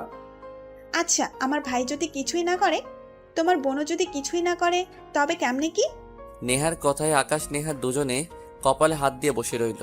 কাজ করতে করতে বড্ড ক্ষুধা লাগছে মেঘার, তাই ব্যাগ থেকে চকলেট বের করলো। চকলেটটা মুখে পুরে দিতেই সামনের দিকে তাকাতেই দেখলো কাব্য মেঘার দিকে ভ্রু কুচকে তাকিয়ে আছে। কোনো মতে চকলেটটা গলা ধকৃত করে বলল, আপনারও চাই নাকি? আমি বাচ্চা না, এসব আমি লাইক করি না। আচ্ছা, এইসব শুধু বাচ্চাদের খাবার কোন বইয়ে লেখা আছে একটু শুনি। স্টুপিড তোমাকেই বলবে। আপনি আমার কথার উত্তর দিতে পারবেন না সেটা বলুন। আমি কি তোমার সাথে কথা বলতে চেয়েছি? অদ্ভুত কথা বলতে বলেছে কে আপনাকে? I know I am cute, dashing, handsome, good looking person, তাই তোমার গায়ে পড়ে কথা বলতে ইচ্ছে হয়, তাই তো? কে বলেছে আপনি কিউট হ্যান ত্যান? আপনি তো পুরাই রাক্ষস। আপনার সাথে কথা বলতে যাব, তাও আমি? হোয়াট? এখন আমি কথা বলতে চাচ্ছি না। Don't disturb me. রাবিশ। অফিসের ক্লান্তিকর দিন শেষ করে বাসায় যাওয়ার পালা। মেঘা দাঁড়িয়ে আছে সিএনজি বা রিক্সার জন্য। হুট করে সেই অফিসের বিরক্তিভাজন লোকটা দাঁত কেলিয়ে মেঘার সামনে এসে দাঁড়ালো। মহা বিপত্তি বাঁধলো। হাই মিস, আমি তো আসিফ, তুমি তো মেঘা। এমনভাবে তুমি বলছে জানি আমি ওর কলেজের ফ্রেন্ড। হাসি মুখে মাথা নেড়ে হ্যাঁ সূচক উত্তর দিল মেঘা। অফ, কেমন আছো তুমি? তুই গেলে আমি অনেক ভালো থাকবো। বিরক্ত হলেও আবার হাসি মুখে উত্তর দিল, জি ভালো। বাসার সবাই কেমন আছে? এমনভাবে জিজ্ঞেস করছে বাসার সবাই কেমন আছে। জানি তুই আমার বাসায় সবার জন্য ত্রাণ পাঠাবি নাকি ডোনাল্ড ট্রাম্পকে পাঠিয়ে দিবি। হ্যাঁ, ভালোই আছি। বিরক্তিকরভাবে লোকটা কথা বলে যাচ্ছে। মেঘা পড়েছে মহা বিপদে। এই লোকটার ভাবসাব ভালো লাগছে না। এইদিকে কোনো রিক্সা সিএনজির উদ্দেশ্য পাচ্ছে না। মনে হচ্ছে শহরের সব অটো রিক্সা সিএনজির বাপ মারা গেছে, তার 40-এই সবাই চলে গেছে। গেট দিয়ে কাব্যর গাড়িটা বের হলো। ঠিক মেঘার পাশে সে গাড়িটা থামায়। কাব্য গাড়ি দরজা খুলে দিয়ে হর্ন বাজাতে লাগলো। উফ, এই লোকটা কি ভালোভাবে বলতে পারে না আমি লিফট দিচ্ছি, চলে আসো। এই মুহূর্তে এই লোকটার থেকে কাব্য বেটার অপশন। চারিদিকে অন্ধকার ঘনিয়ে আসছে। বিপদ আপদ কখন হবে, আর একা একটা মেয়ের জন্য বিপদ বলে কয়ে আসে না। মেঘা চট করে লোকটাকে পাশ কাটিয়ে কাব্যর গাড়িতে উঠে পড়ল। কাব্য নিজের মতো গাড়ি চালিয়ে যাচ্ছে। মেঘার দিকে তার কোনো ভ্রুক্ষেপ নেই বললেই চলে। উফ, সিটে গায়ে এড়িয়ে দিলাম। সারাদিনের ক্লান্তিতে চোখটি লেগে আসতেই ঘুমিয়ে পড়লাম। ফোনটা হচ্ছে সব ঝামেলার মাথা। মেঘা ঘুমের রাজ্য রানী হয়ে ঘুরে বেড়াচ্ছিল, আর তখনই তাতে বাধা হয়ে উত্তেজিত হয়ে ডেকে চলেছে মেঘার ফোনটা। চোখ মেলে ফোনটায় তুলতে, এই আপু, তুই কই? কেন? বাসায় যাচ্ছি। রাত 7টা বেজে গেছে আর তুই কেবল বলছিস আমি বাসায় যাচ্ছি। আকাশের কথায় মেঘার মাথায় আকাশ ভেঙে পড়ল। ফোন রেখে চারপাশ তাকিয়ে দেখল মেঘা ঘুমানোর আগে যেখানে ছিল সেখানে আছে, আর কাব্য ড্রাইভিং সিটে চুপচাপ বসে আছে। এইদিকে আকাশ মনে হয় ফোন থেকে পারলে বেরিয়ে আসবে। তুই ফোন রাখ, জ্যামে আটকে আছি, আসছি। স্যার, আমরা কোথায়? যেখানে ছিলাম সেখানে আছি। কিন্তু কেন? আমি কি তোমার ড্রাইভার যে তুমি ঘুমাবা আর আমি ড্রাইভ করব? স্যার, এটা আগে বলতে পারতেন। এটা ঘুমানোর আগে ভাবা উচিত ছিল। ওকে স্যার, আমি ঘুমাবো না। প্লিজ এখন গাড়িটা স্টার্ট করেন। কাব্য হালকা হেসে গাড়ি চালাতে লাগলো। তখনই মেঘা, আমি তোকে আগেই বলেছিলাম রাতে করে তুই বাহিরে থাকবি না। কে শুনে আমার কথা? এ বাড়িতে চলে আমার কথা? মা আসলে মেঘাকে থামিয়ে দিয়ে মা আবার বলতে লাগলো, দেখ মেঘা, তোর কাজ করার কোনো দরকার নেই। তুই স্ট্রেস কেন নিচ্ছিস? মা, আমার কিছুই হবে না। সারা জীবন কি এইভাবে বসে থাকলে চলবে আমার? মেঘা, যদি এরপর থেকে কোনোদিন তোর রাতে ফিরতে লেট হয় তো তোর কাজ বন্ধ, এটা মাথায় রাখিস। 15 দিনের জন্য হলেও কাজটা আমায় করতে হবে মা। আমি কিছুই জানি না মেঘা। মেঘার মার ভাঙা রেকর্ড শুরু হয়ে গেছে। নন স্টপ চলতে থাকবে। এখন রাতে মেঘার বাবা আসবে, তার সামনে স্টার জলসা সিরিয়াল হবে। উফ, এর বদলে ডিনার শেষ করে ঘুমিয়ে নেই। মেঘা অফিসে মেঘার কাজের আজ 4র্থ দিন। প্রতিটা দিন মেঘাকে এখন কাব্যর কেবিনে বসে কাজ করতে হয়। কাব্যর সাথে মেঘার কাজ বিষয় ছাড়া কোনো কথা হয় না। যদি বা হয় তার শেষ পরিণতি সেই কথা না বলাই হয়। মেঘার সেই দিকে বিশেষ ভ্রুক্ষেপ নেই। এই কাজটা শেষ হলে মেঘা হাঁপ ছেড়ে বাঁচে। মেঘা 1 কাপ কফি নিয়ে কাব্যর কেবিনে আসতে ধাক্কা লেগে কফিগুলো কাব্যর গায়ে পড়ে গেল। জিব্বায় কামড় দিয়ে মেঘা বলল, সরি স্যার, সরি। এই তুমি কি চোখ আকাশে তুলে চলাফেরা করো? এখন আমি কিভাবে যাব মিটিংয়ে? স্যার, সিম্পল বাসায় গিয়ে চেঞ্জ করে তারপর যাবেন। চুপ করো। আমি এত চেষ্টা করি তোমার থেকে দূরে থাকার, সেই দেখুন স্যার, আমি ইচ্ছে করে আপনার সামনে আসিনি। ওহ, আমারই ভুল। আমি তোমার সামনে চলে এসেছি। এটাই হয়তো স্যার। তোমার কথা আমার জাস্ট অসহ্য লাগছে, জাস্ট অসহ্য। সহ্য করতে কে বলেছে? আই উইশ তোমার মুখটা জানি আমার আর না দেখতে হয়। এই শরত, আমি বের হব বলে কাব্য চলে গেল। আজ কাব্য নিজের কাজের জন্য অফিসের বাইরে গেছে। উফ, পুরা ক্যাবিন মেঘার ভাবতে লুঙ্গি ড্যান্স করতে ইচ্ছে হচ্ছে ওর। কিন্তু তার বলা কঠিন থেকে কঠিনময় কথা শোনার পর মনটা প্রচন্ড খারাপ হয়ে গেছে মেঘার। বাহিরের আকাশটা কালো হয়ে আসছে। ধীরে ধীরে মনে হয় ঝড় উঠবে। এই কয়েকদিন মেঘাকে কাব্য ড্রাইভ করে বাসায় পৌঁছে দিয়েছে। বাট আজ কাব্য নাই, সেই দিনের মতো আজও সিএনজি রিক্সা কিছুই পাচ্ছে না। মেঘা আজ বের হতেই এক্সট্রা লেট হয়েছে। অন্ধকার ঘনিয়ে আসছে, তারপর বৃষ্টি হবে বলে বোধ হচ্ছে। দূরের চায়ের দোকানে বসে আসিফ নামের ছেলেটি মেঘাকে লক্ষ্য করে যাচ্ছে। কেমন জানি ভয় হতে লাগলো মেঘা ফোনটা ব্যাগ থেকে বের করে হাঁটা শুরু করলো আর আকাশকে ফোন দিতে লাগলো। অদ্ভুত বিষয় কি জানেন, যখন আমাদের কারো প্রয়োজন হবে তখন তাকে পাবোই না, ফোনে তো আরও না। হয়তো তার ফোন বন্ধ আসবে, নয়তো ধরবে না। মেঘার সাথে তাই হচ্ছে। পিছু ফিরতেই মেঘা দেখলো আসিফ নামের ছেলেটি মেঘার পিছুই আসছে। তাকে দেখে দ্বিগুণ স্পিডে দৌড়াতে লাগলো মেঘা। শুধু একটা শব্দ এই মুহূর্তে মেঘার কানে আসছে, আর তা মেঘার হৃৎপিণ্ডের ধুকধুকারি শব্দ। চারিদিকটা কেমন জানি অন্ধকার হয়ে আসছে। কোনো কিছুই না দেখে পাগলের মতো দৌড় চলছিল মেঘা। ক্লান্ত হয়ে নিস্তেজ হয়ে পড়েছে মেঘা, সবকিছুই গোলাটে লাগছে। হুট করে সামনের গাড়ির হেডলাইটের আলো চোখে এসে পড়ায় আর কিছুই দেখতে পারল না মেঘা। রাস্তা ধরা লোকজনের ভিড় জমলো, কিন্তু কেন কিছুই আর মাথায় আসছে না মেঘার। রাত 9:30 মেঘার মার প্রেশারটা বেড়েছে। তিনি সোফায় গা এলিয়ে দিয়ে শুয়ে আছেন। আকাশ অস্থিরভাবে পায়চারি করছে আর বারবার মেঘার ফোনে ফোন দিয়ে চলেছে। প্রতিবারের মতো মেঘার ফোনটা অফ আসছে।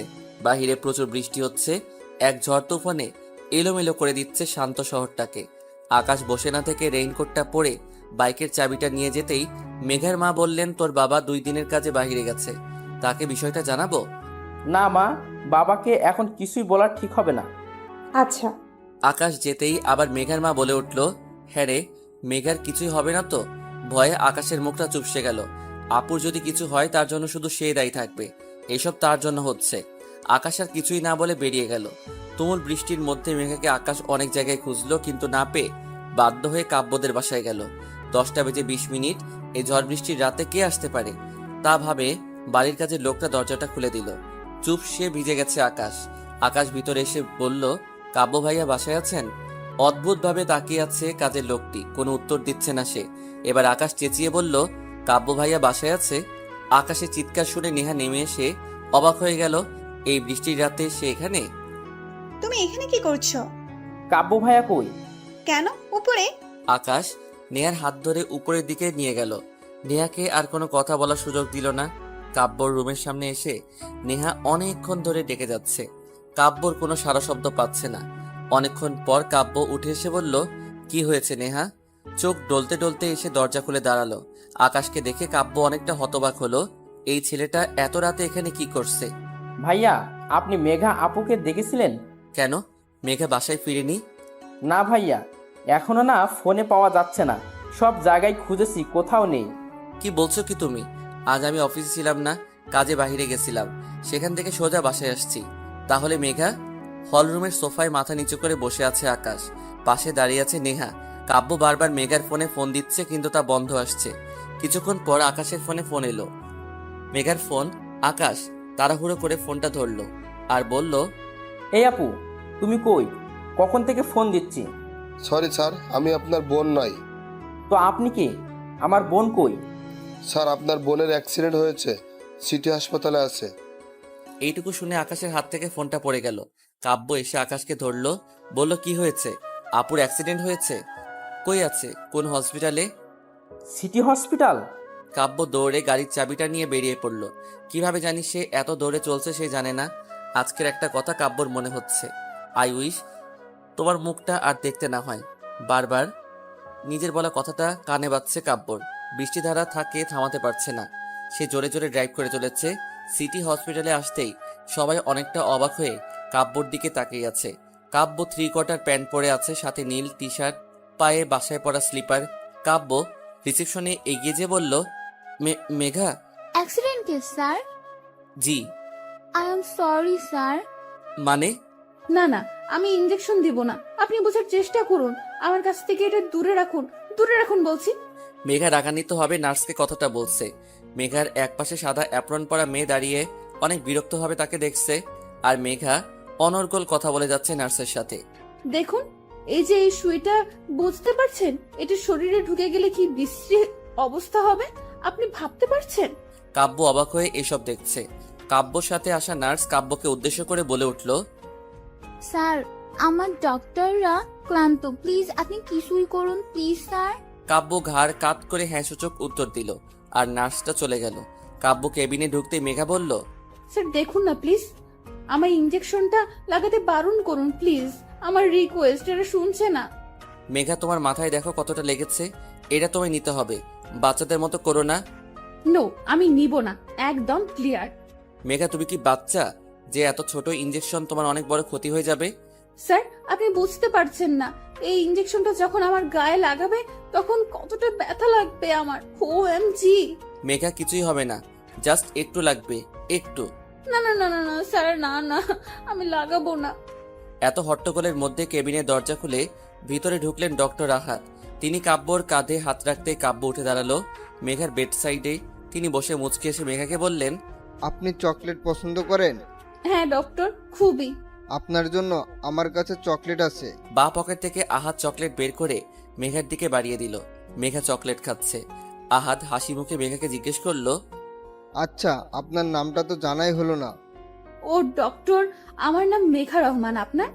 আমি ডক্টর আহাদ। আচ্ছা মিস মেঘা, আপনি কি রেসার? না তো। তাহলে আপনি রাস্তার মধ্যে দৌড় দিচ্ছিলেন কেন? যদি আমি ব্রেক না করতাম তখন আপনার কিছুই হলে তখন? আসলে ডক্টর, এই লোকটা আমার পিছু নিয়েছিল, আমি একটুতেই ঘাবড়ে যাই। আমার ছোট থেকে প্রবলেম, ভয় পেলে হুটহাট কিছুই করে বসি। আচ্ছা, আপনার পিছনে কোন লোকটা পড়েছিল? আসলে ডক্টর, আপনি চিনবেন না ওকে। গল্পের মাঝে আহাদের ইশারায় নার্স ইঞ্জেকশন লাগিয়ে দিল। কিছুক্ষণের ব্যবধানে আকাশও এসে উপস্থিত। আকাশ এসে অবাক হয়ে দেখলো মেঘাকে নার্স ইঞ্জেকশন লাগাচ্ছে, আর মেঘা হাসি মুখে বসে আছে। দরজা ঠেলে ভিতরে এসেই বলল, আপু তোর ব্যথা লাগলো না? ব্যথা লাগবে কেন? ইনজেকশন লাগলে তো তোমার মহা ব্যথা অনুভব হয়। তাহলে কি তাহলে তাহলে করছিস আকাশ? নার্সগুলো মুখ টিপে হাসতে হাসতে বেরিয়ে গেল। ভ্রু কুচকে বলতে লাগলো, এই কি হলো, সবাই হাসতে হাসতে বের হয়ে গেল কেন? আপু তুমি ঠিক আছো তো? ওহ কেমন, আকাশ ও মেঘা ওর খারাপ থাকার কথা না, কিন্তু ওর জন্য আর বাকি সবাই খারাপ থাকবে ওকে? দেখুন স্যার, আপনি আমায় এভাবে বলতে পারেন না। আমি তোমায় বলিনি মেঘা। কিন্তু কথাটা তো আমার জন্য ছিল স্যার। ওয়াও, তুমি বুঝতে পেরেছো তাহলে? তোমার মতো বাচ্চা কাচ্চা মানুষ আবার কথা বোঝে? আমি মোটেও বাচ্চা নই।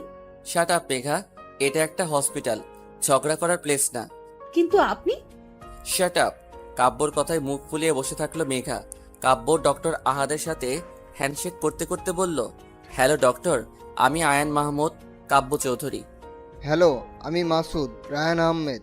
ডক্টর আপনাকে মেনি মেনি থ্যাঙ্কস। আরে আপনি আমার লজ্জা দিচ্ছেন। এখন মিস্টার চৌধুরী, এটা তো আমার কর্তব্য। আচ্ছা, আমরা কি মেঘাকে বাসায় নিয়ে যেতে পারি? জি অবশ্যই, উনি বাসায় থাকলে তাড়াতাড়ি সুস্থ হয়ে যাবেন, আর ওনার দিকে খেয়াল রাখবেন। এভাবে রাস্তাঘাটে দৌড়াদৌড়ি করলে বড় অ্যাক্সিডেন্ট হয়ে যেতে পারে। জি ডক্টর, এরপর আমরা ফুল খেয়াল রাখবো। এবার আমরা আসি। মিস্টার চৌধুরী, আমার মনে হচ্ছে আপনার একটু বেশি তাড়া আছে। যাই হোক, রিসেপশনে গিয়ে ফর্মটা পূরণ করে দিয়ে আসুন, তারপরে পেশেন্টকে নিয়ে যান। কাব্য আকাশকে উদ্দেশ্য করে বলল, তুমি ফর্মালিটিগুলো পূরণ করে আসো, আমি মেঘাকে নিয়ে বের হচ্ছি। আকাশ চলে গেল। ডক্টর মেঘার দিকে এগিয়ে এসে বলল, তো মিস মেঘা, আমাদের আর দেখা হচ্ছে না তাহলে? তা কেন ডাক্তার, আপনি আমার জীবন বাঁচিয়েছেন, আপনার সাথে তো ফ্রেন্ডশিপ করা যায়। জি, আপনি চাইলে অবশ্যই করণীয় এটা। কাব্যর আহাতকে পছন্দ হচ্ছে না, তার মতো সে নিত্যন্ত গায়ে পড়া ছেলে, তার মধ্যে এই কথাগুলো আরো ভালো লাগছে না। কাব্য এগিয়ে এসে বলল, মেঘা উঠো উঠো, আমাদের যেতে হবে। মেঘা অবাক হয়ে বলল, হ্যাঁ স্যার আমি উঠছি তো। উফ, আন্টি টেনশন করছে, তুমি বুঝতে পারছো না, এখনই যেতে হবে।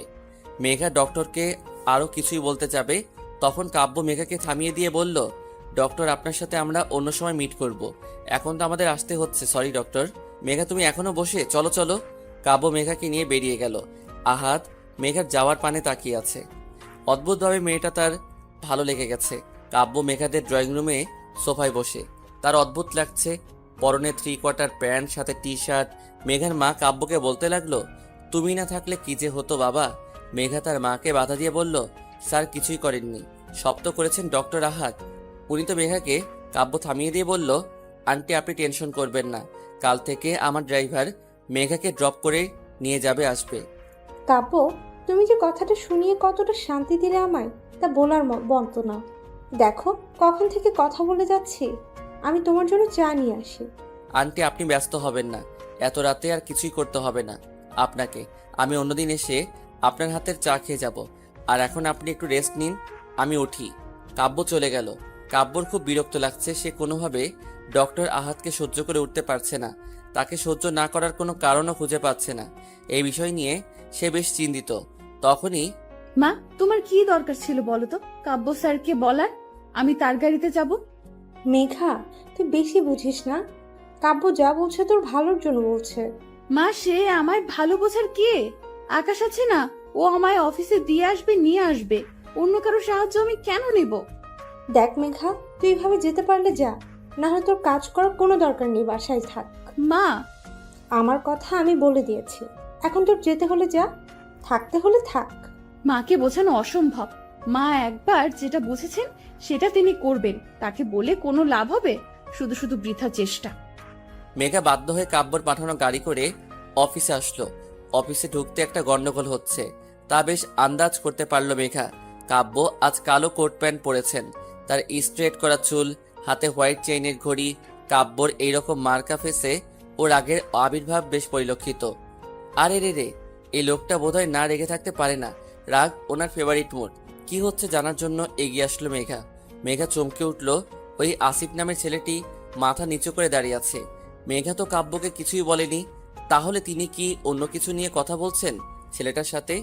এই যে মেঘা। কাব্য মেঘাকে ডাক দিলেন। মেঘা তার দিকে এগিয়ে আসতে বলল, জুতা খুলো মেঘা। কেন? জুতা কেন খুলতে যাব স্যার? আমি বলেছি তাই খুলবা, এত প্রশ্ন করছো কেন? এই লোকটা কোনো কথা ঠিকঠাক বলতে পারে না, ঘুরিয়ে পিছিয়ে জিলিপির প্যাচ করতে হবে। আমার তো মনে হয় জিলিপির প্যাচ উনি আবিষ্কার করেছে। মেঘা তোমার ভাবনা চিন্তা শেষ হয়েছে? জি জি স্যার। মেঘা মনে মনে ভাবছে, তাও টের পেয়ে যাচ্ছে না জুতাটা খুলে নি। জুতাটা খুলে হাতে ধরতেই কাব্য আবার বলে উঠল, যাও মেঘা মারো। মেঘা হা হয়ে কাব্যর দিকে তাকালো। কাব্য কি বলতে চাচ্ছে?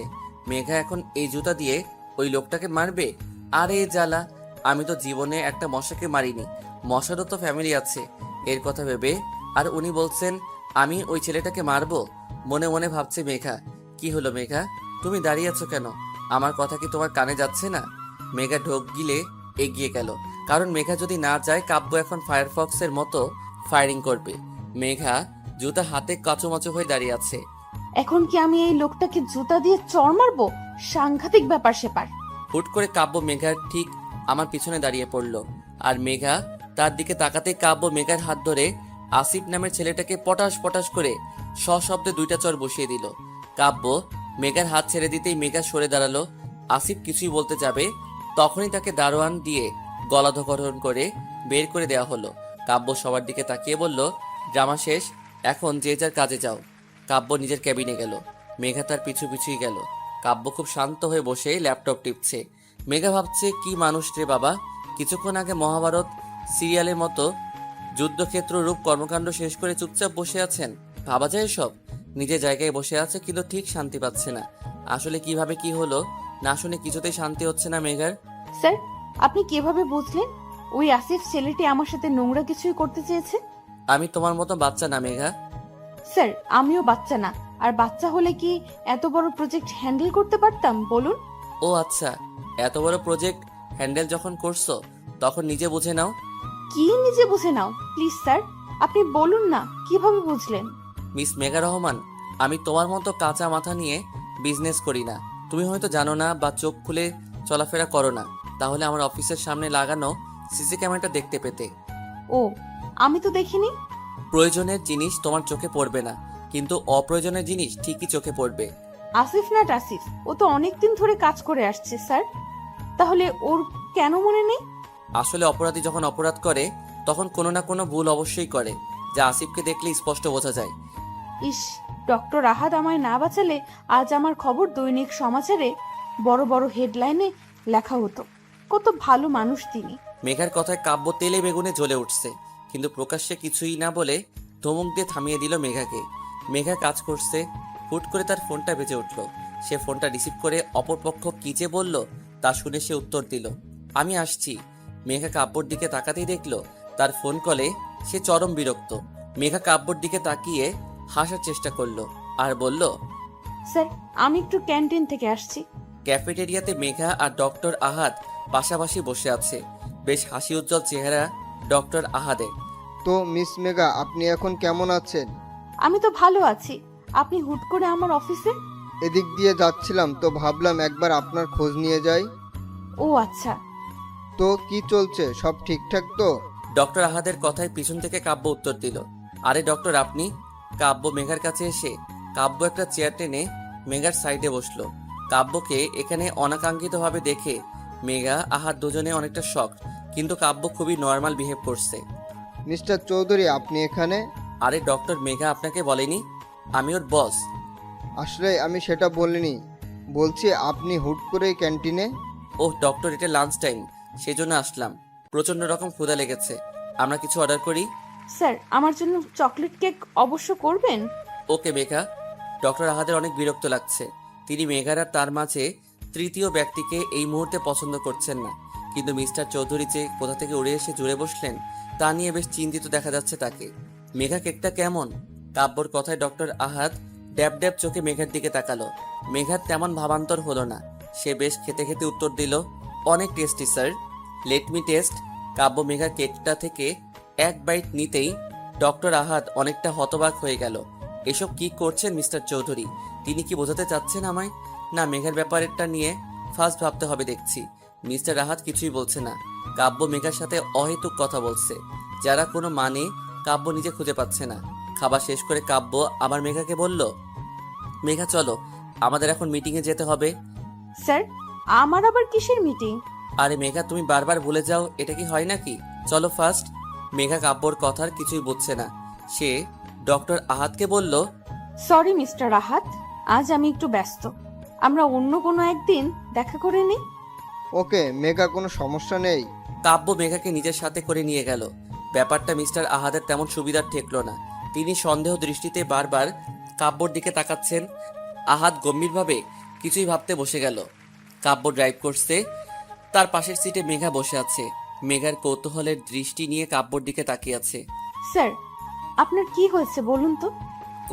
কই কিছুই না তো। কিছু তো হয়েছে স্যার।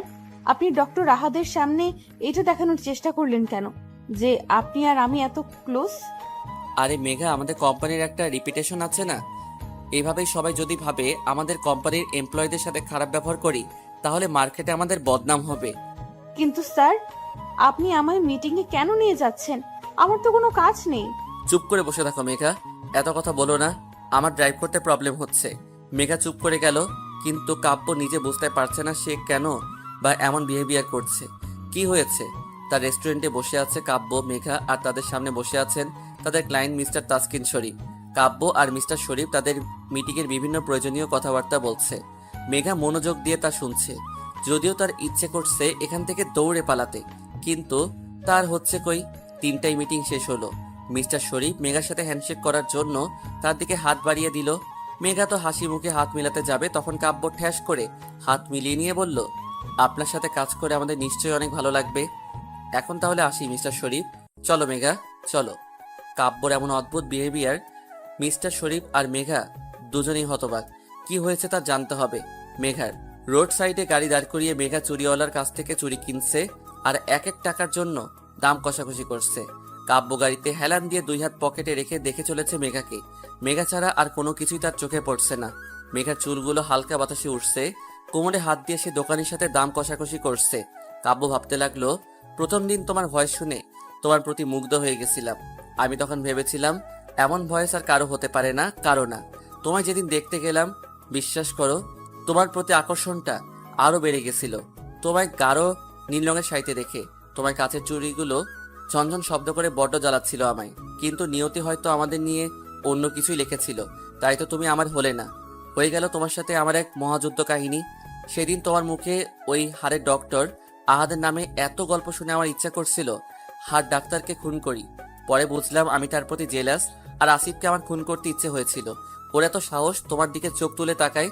এইসব থেকে হিসাব করে বুঝলাম আমি তোমায় ভালোবাসি। কি I love you Megha.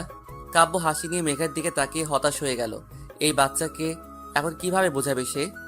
1 dozen চুরির জন্য কিভাবে ঝগড়া করছে। আল্লাহ, এই পিচিটাকে আমার ভালোবাসতে হলো।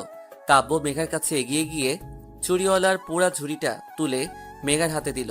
চুরির দামের দ্বিগুণ টাকা চুড়িওয়ালাকে দিল। খুশিতে গদগদ হয়ে চুড়িওয়ালা চলে গেল। মেঘা ড্যাব ড্যাব চোখে কাব্যর দিকে তাকিয়ে আছে। তখনই, স্যার এতগুলো চুরির আমি কি করব? রাখতে হলে রাখো, না হয় ফেলে দাও। স্যার আপনি কি পাগল নাকি? এতগুলো টাকা দিয়ে কিনে ফেলে দিব? তাহলে রাখো নিজের কাছে। স্যার আপনি আমায় এত চুরি কিনে দিচ্ছেনই বা কেন?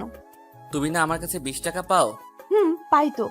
কেন স্যার, ওই টাকা তো কি এখন আমায় দেবেন? না, এখন তুমি আমায় চুরির টাকা দিবা মিস মেঘা। কি? আমি কি আপনার কাছে 3000 টাকার চুরি কিনে চেয়েছি? আমি আপনার চুরি নিবই না, বুঝলেন? নামো। কাব্য গাড়ি থামিয়ে মেঘাকে নামতে বলল। মেঘা অবাক হয়ে কাব্যর দিকে তাকালো আর বলল, কেন? চুরি ঝুড়িটা নাও আর নামো গাড়ি থেকে। মেঘা অবাক হয়ে ঝুড়িটা নিয়ে নামলো আর কাব্যর দিকে হা করে তাকিয়ে আছে। মিস মেঘা, এখন তুমি ভাবো আমার 3000 টাকা কিভাবে দিবে? টেবিল মার্কা হাসি দিয়ে কাব্য গাড়ি নিয়ে মেঘার সামনে শো করে চলে গেল। কি হলো এটা বোঝার জন্য মেঘা চারদিকে তাকাতে দেখলো এই কি কাব্য মেঘাকে ওর বাসার সামনে নামিয়ে দিয়ে এত সহজে চুরি ধরিয়ে দিয়ে চলে গেল। আর মেঘা বোকার মতো বকবক করে আস্তে আস্তে বাহিরের দিকে খেয়াল করলো না। মেঘা ভাবলো না এখন চুপচাপ বাসায় ঢুকতে হবে। মা যদি আমার হাতে এই ঝুড়ি দেখে তাহলে তো এলাহি কাণ্ড বেঁধে দিবে। হাজারটা প্রশ্নের তীর নিক্ষেপ করবে আমার দিকে আর অহেতুক সন্দেহ দৃষ্টি দিয়ে গিলে খাবে। চুপচাপ খুব সাবধানে পা ফেলে বাসার ভিতরে প্রবেশ করলো মেঘা। নিজের রুমে এসে দীর্ঘ নিঃশ্বাস ছাড়লো। যাক বাবা, বাঁচা গেল। আকাশ আমার কথা শুনে, আকাশ শোনো, দাঁড়াও, কোথায় যাচ্ছ তুমি? নেহা, আমাকে যেতে দাও। তোমার সাথে আমি আর কোনো কথা বলতে চাই না, প্লিজ। কি হয়েছে আকাশ, তুমি এভাবে বলছো কেন? দেখো নেহা, তোমার জন্য আমি আমার বেচারি বোনটার এই অবস্থা করেছি। শুধুমাত্র আমার জন্য মাকে এত টেনশন কাটাতে হয়েছে। আমার জন্য আপু এত বড় বিপদের মুখ থেকে ফিরে এসেছে। প্লিজ নেহা, আমি আর কিছুই করতে পারবো না। আমার বোনকে আমি ভালোবাসি, তার ক্ষতি আমি আর করতে পারি না। ঠিক আছে আকাশ, আমরা আর এসব করব না, ফাইন? না নেহা, তুমি আমায় ভুলে যাও। তোমার ফ্যামিলি কখনো আমায় মেনে নিবে না। প্লিজ আমায় ভুলে যাও। তুমি অন্য কোনো বড়লোক বাবার ছেলেকে বিয়ে করে সুখে থাকো। আকাশ, তুমি আমায় এভাবে বলছো? আমি বাধ্য হচ্ছি নেহা, পরিস্থিতি এর জন্য আমি বাধ্য হয়েছি। নতুন কাউকে পেয়েছো? সি নেহা, তুমি আমায় এমন ছেলে ভাবো? আমি আর কাউকে নিজের জীবনের সাথে জড়াবো না। নেহা, সত্যি বলতে আমি পারবো না। তাহলে কি আমি আর কোনোদিন তোমার সাথে কথা বলতে পারবো না? না, আজ থেকে তুমি আমার সাথে যোগাযোগ করার চেষ্টা করো না। ভালো থেকো। আকাশ চলে যাচ্ছে। নেহা আকাশের যাওয়ার পানে তাকিয়ে আছে। আকাশ একবারও ফিরে নেহার দিকে তাকাচ্ছে না। নিজের চোখের পানি লুকাতে সে নেহার দিকে ফিরে তাকাচ্ছে না। নেহা অঝরে কান্না করছে। তার কান্নার বাদ মানছে না। চিৎকার করে কান্না করতে পারলে আজ একটু শান্তি পেত সে। কাব্য গুনগুন করে গান গাচ্ছে আর পকেটে হাত দিয়ে নেহার রুমের দিকে যাচ্ছে। প্রেমে পড়েছি আমি, প্রেমে পড়েছি, প্রথম দেখাতে তার প্রেমে পড়েছি। কাব্য গান গাচ্ছে, নেহা মুখ ফুলিয়ে বসে আছে। নেহা বিরক্ত নিয়ে বলল, এই ভাইয়া, কি শুরু করলি তুই? এই তো সমস্যা কি? সমস্যা আমার না তোর। আমার সমস্যা থাকলে এত সুন্দর গান গাইতাম বল। তোর সমস্যা, তুই নিয়ে ভাগে এখান থেকে, আমার মুড অফ। বোন শোন না, প্রেমে পড়েছি, আমি প্রেমে পড়েছি। অনেক সুন্দর গান ভাইয়া, এখন যা। এই তুই কি বুঝছিস না আমার অবস্থা? শুনতে পাচ্ছিস না তুই? কি শুনবো? মনের কথা। কই গিয়ে শুনবো? দুয়ারে গিয়ে শোন। হ্যাঁ, খেয়ে দিয়ে কাজ নেই, এই রাতের বেলা আমি মানুষের মার খেতে যাই। মায়ের কেন খাবি? এখন মানুষের দুয়ারে গিয়ে নক করলে আমায় মার না দিয়ে কি দুধ ভাত দেবে? কাব্য নেহার মাথার পিছনে মেরে বলল, ওরে গাধির আম্মা, আমি তোকে আমার মনের কথা শুনতে বলেছি। আমার মনের দুয়ারে গিয়ে ডাফার। আচ্ছা, উফ, চিৎকার করছিস কেন? তোর মতো গাধির আম্মার কাছে আমি কথা শেয়ার করতে আসছি, যা বলবোই না। আরে ভাই ভাই, রাগ করিস না, প্লিজ বল, প্লিজ। আমি না। কি? ইস কি লজ্জা, কি লজ্জা। ভাই, নতুন বইয়ের মতো লজ্জা পাস কেন বলতো তুই? আমি না মেঘাকে ভালোবেসে ফেলেছি। কি? সত্যি সত্যি ভাইয়া? কি হলো, তুই এত খুশিতে লাফাচ্ছিস কেন? আরে ভাই, খুশিতে খুশিতে মেঘলা ভাবি আমার ভাবতে। এত খুশি হওয়ার কিছুই নেই। এখনো মেঘা জানে না আমি ওকে ভালোবাসি। আরে ভাইয়া, নো টেনশন, ভাবি পটে যাবে তো। সত্যি তো? সত্যি। 1000 में मेरा बहना है, হয়েছে, পাম না দিয়ে যাও, ফুটো। কাব্য আবার গান গাইতে গাইতে চলে গেল। প্রেমে পড়েছি আমি, প্রেমে পড়েছি, প্রথম দেখাতে তার প্রেমে পড়েছি, প্রেমে পড়েছি আমি, প্রেমে পড়েছি, প্রেমে পড়েছি, সে যে রূপে অপরূপা অনন্যা, পৃথিবীতে নাই তার কোনো তুলনা, প্রেমে পড়েছি আমি, প্রেমে পড়েছি। কাব্য যেতেই নেহা খুশিতে আকাশকে ফোন দিল। আকাশ ফোন তুলে বলল, আমি তোমায় মানা করছি না নেহা, আমায় ফোন দিতে প্লিজ। আমি তোমার কোনো কথা শুনতে চাই না, প্লিজ আমায় ছেড়ে দাও প্লিজ। নেহাকে কিছুই বলার সুযোগ না দিয়ে আকাশ ফোনটা কেটে দিল। শালা, তোকে কাল ভার্সিটিতে দেখাচ্ছি। নেহার আগে ফোনটা রেখে ঘুমাতে চলে গেল। ঘড়ির কাঁটায় 12টা বেজে 10 মিনিট। বালিশের নিচে থাকা ফোনটা চিৎকার করে বেজে উঠছে। দুইটা জিনিস মানুষের শান্তি হারাম করতে পারে। এক, মাঝরাতে কারো আগমন, আর দুই, এই মাঝরাতের ফোন। মেঘা চোখ ডলতে ডলতে ফোনটা তুলল। অপর পাশ থেকে একজন প্রায় চিৎকার করে বলল, এত টাইম লাগে কেন ফোন ধরতে? ও, তুমি কি ঘুমাচ্ছিলে? মেজাজটা 99 সেলসিয়াস মাত্রায় বেড়ে গেল মেঘার। কি বলে, রাত 12টায় ফোন দিয়ে বলে ঘুমাচ্ছ? বিরক্ত মাখা কণ্ঠে বলল, না তো, আমি তো ডান্স করছিলাম। এত রাতে তুমি ডান্স কেন করছো মেঘা? আমার ইচ্ছা, আপনার কি? আপনি কে? আমি কে? মেঘা, মাথাটা গরম করো না তো। আপনার মাথা গরম হলে আমার কি? মেঘা, বাড়াবাড়ি হচ্ছে কিন্তু। আমি বাড়াবাড়ি করছি, তাতে আপনার কি? মেঘা, এর ফল কিন্তু তোমাকে ভোগ করতে হবে। আমায় ফল ভুগতে হবে, তাতে আপনার কি? মেঘা, আমি রেখে গেলে কিন্তু যা ইচ্ছা তাই করব। আপনি যা ইচ্ছা হয় তাই করুন, তাতে আমার কি? ঠিক আছে, ওয়েট অ্যান্ড ওয়াচ, বলে কাব্য ফোনটা কেটে দিল। মেঘা আবার ঘুমে তলিয়ে গেল। 1 মিনিট লাগে না তার ঘুমাতে, একদম ঘুম পড়ি। তারপরে ঘুমের মধ্যে অনেকক্ষণ থেকে বুঝতে পারছে মেঘা কিছু একটা ওকে স্পর্শ করছে, কিন্তু চোখ করে দেখার সময় কই। মেঘারও তো ঘুমে ব্যস্ত, মহাব্যস্ত। স্পষ্ট কারো ঠোঁটের ছোঁয়া নিজের কপালে অনুভব করলো মেঘা। তার ছোঁয়ায় পুরো শরীরটা হিম ঠান্ডা হয়ে গেল। মুহূর্তেই মেঘার ঘুম ছুটে পালালো। দেখলো এক ছায়ামূর্তি ঠিক ওর পাশে বসে আছে। ছায়ামূর্তি বললে ভুল হবে, ছায়া মানব ওর দিকে এগিয়ে আসছে। মেঘা জোরে চিৎকার দিতে যাবে, তখনই খপ করে মেঘার মুখে হাত দিয়ে চেপে ধরলো। নাইট লাইটের আলোয় মানুষটার মুখ দেখে দ্বিগুণ ভোল্টেজে শক খেলো মেঘা। এমা, এ তো কাব্য স্যার। এত রাতে আমার বাসায় কি করছেন? কেউ দেখলে কি ভাববে আমায়? কাব্য মেঘার মুখ খুব শক্ত করে চেপে ধরে মেঘার পাশে শুয়ে মেঘার দিকে মিটমিট করে হেসে চলেছে। কাব্য মেঘাকে ছেড়ে দিতেই স্যার, আপনি এখানে কি করছেন? মেঘার দিকে দ্বিগুণ ফিসফিস করে বলল, আমার যা ইচ্ছা হয় করতে বললা, আর এখন ইচ্ছে হয়েছে তাই এখানে আসছি। কি? আপনি এত রাতে আমার রুমে আসবেন? কেউ দেখলে কি ভাববে? সেটা তোমার সমস্যা, তাতে আমার কি? দেখুন স্যার, আমার ভুল হয়েছে, আপনার সাথে লাগা উচিত হয়নি। আপনি ইগো বজায় রাখার জন্য সব করতে রাজি। এখন আমি যাব না, এখানেই থাকবো। কি? স্যার প্লিজ প্লিজ, আপনি যান প্লিজ। তুমি কি আমার বউ না গার্লফ্রেন্ড যে আমি তোমার কথা শুনবো? আপনি যদি ভালো ভালোই না যান তো তো কি করবা শুনি? আমি চেঁচিয়ে সবাইকে ডাকবো আর বলবো আপনি আমার রুমে জোর করে ঢুকে এসেছেন। আমি বলবো তুমি আমায় ফোন করে আসতে বলেছো। আমার ফোন লিস্টটা দেখিয়ে দিব। আল্লাহ, কোন বিপদে ফেললা আমায়। আচ্ছা স্যার, আপনি যা বলবেন আমি তাই করব। কাব্য পা দোলাচ্ছিল। মেঘার কথায় রীতিমতো খুব উৎসাহের সঙ্গে এগিয়ে এসে বলল, যা বলবো তাই করবা? হ্যাঁ স্যার, তাই করব, বলেন। মেঘা কাব্যর হাত ধরে টেনে তুলল আর প্রায় ধাক্কাধাক্কি করে বেলকনিতে নিয়ে গেল। স্যার এখন আপনি যান প্লিজ স্যার। এমন ধাক্কা দিয়ে বের করছো কেন? ভালোবেসে তো বলতে পারো নাকি? মুখটা বাংলার পাঁচ করে বলল কথাটা। স্যার আপনি প্লিজ যান তো।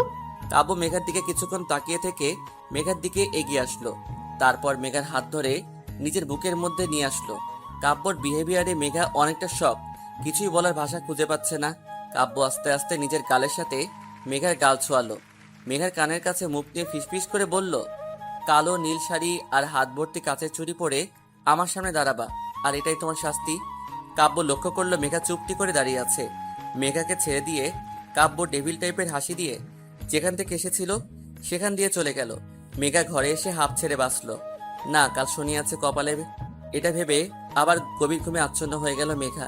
আজ মেঘা গাঢ় নীল রঙের শাড়িটা পরে নিল।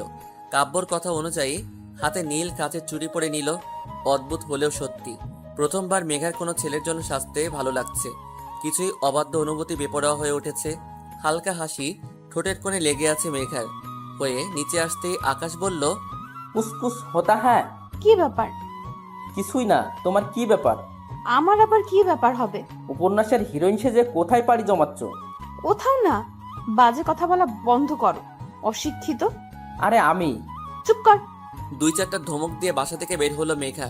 অফিসে আসতে একটু লেট হয়ে গেল, ট্রাফিক জ্যামের জন্য লেট হয়েছে। অফিসে ঢুকতে কলিগ রিয়ান হাঁ করে তাকিয়ে আছে মেঘার দিকে।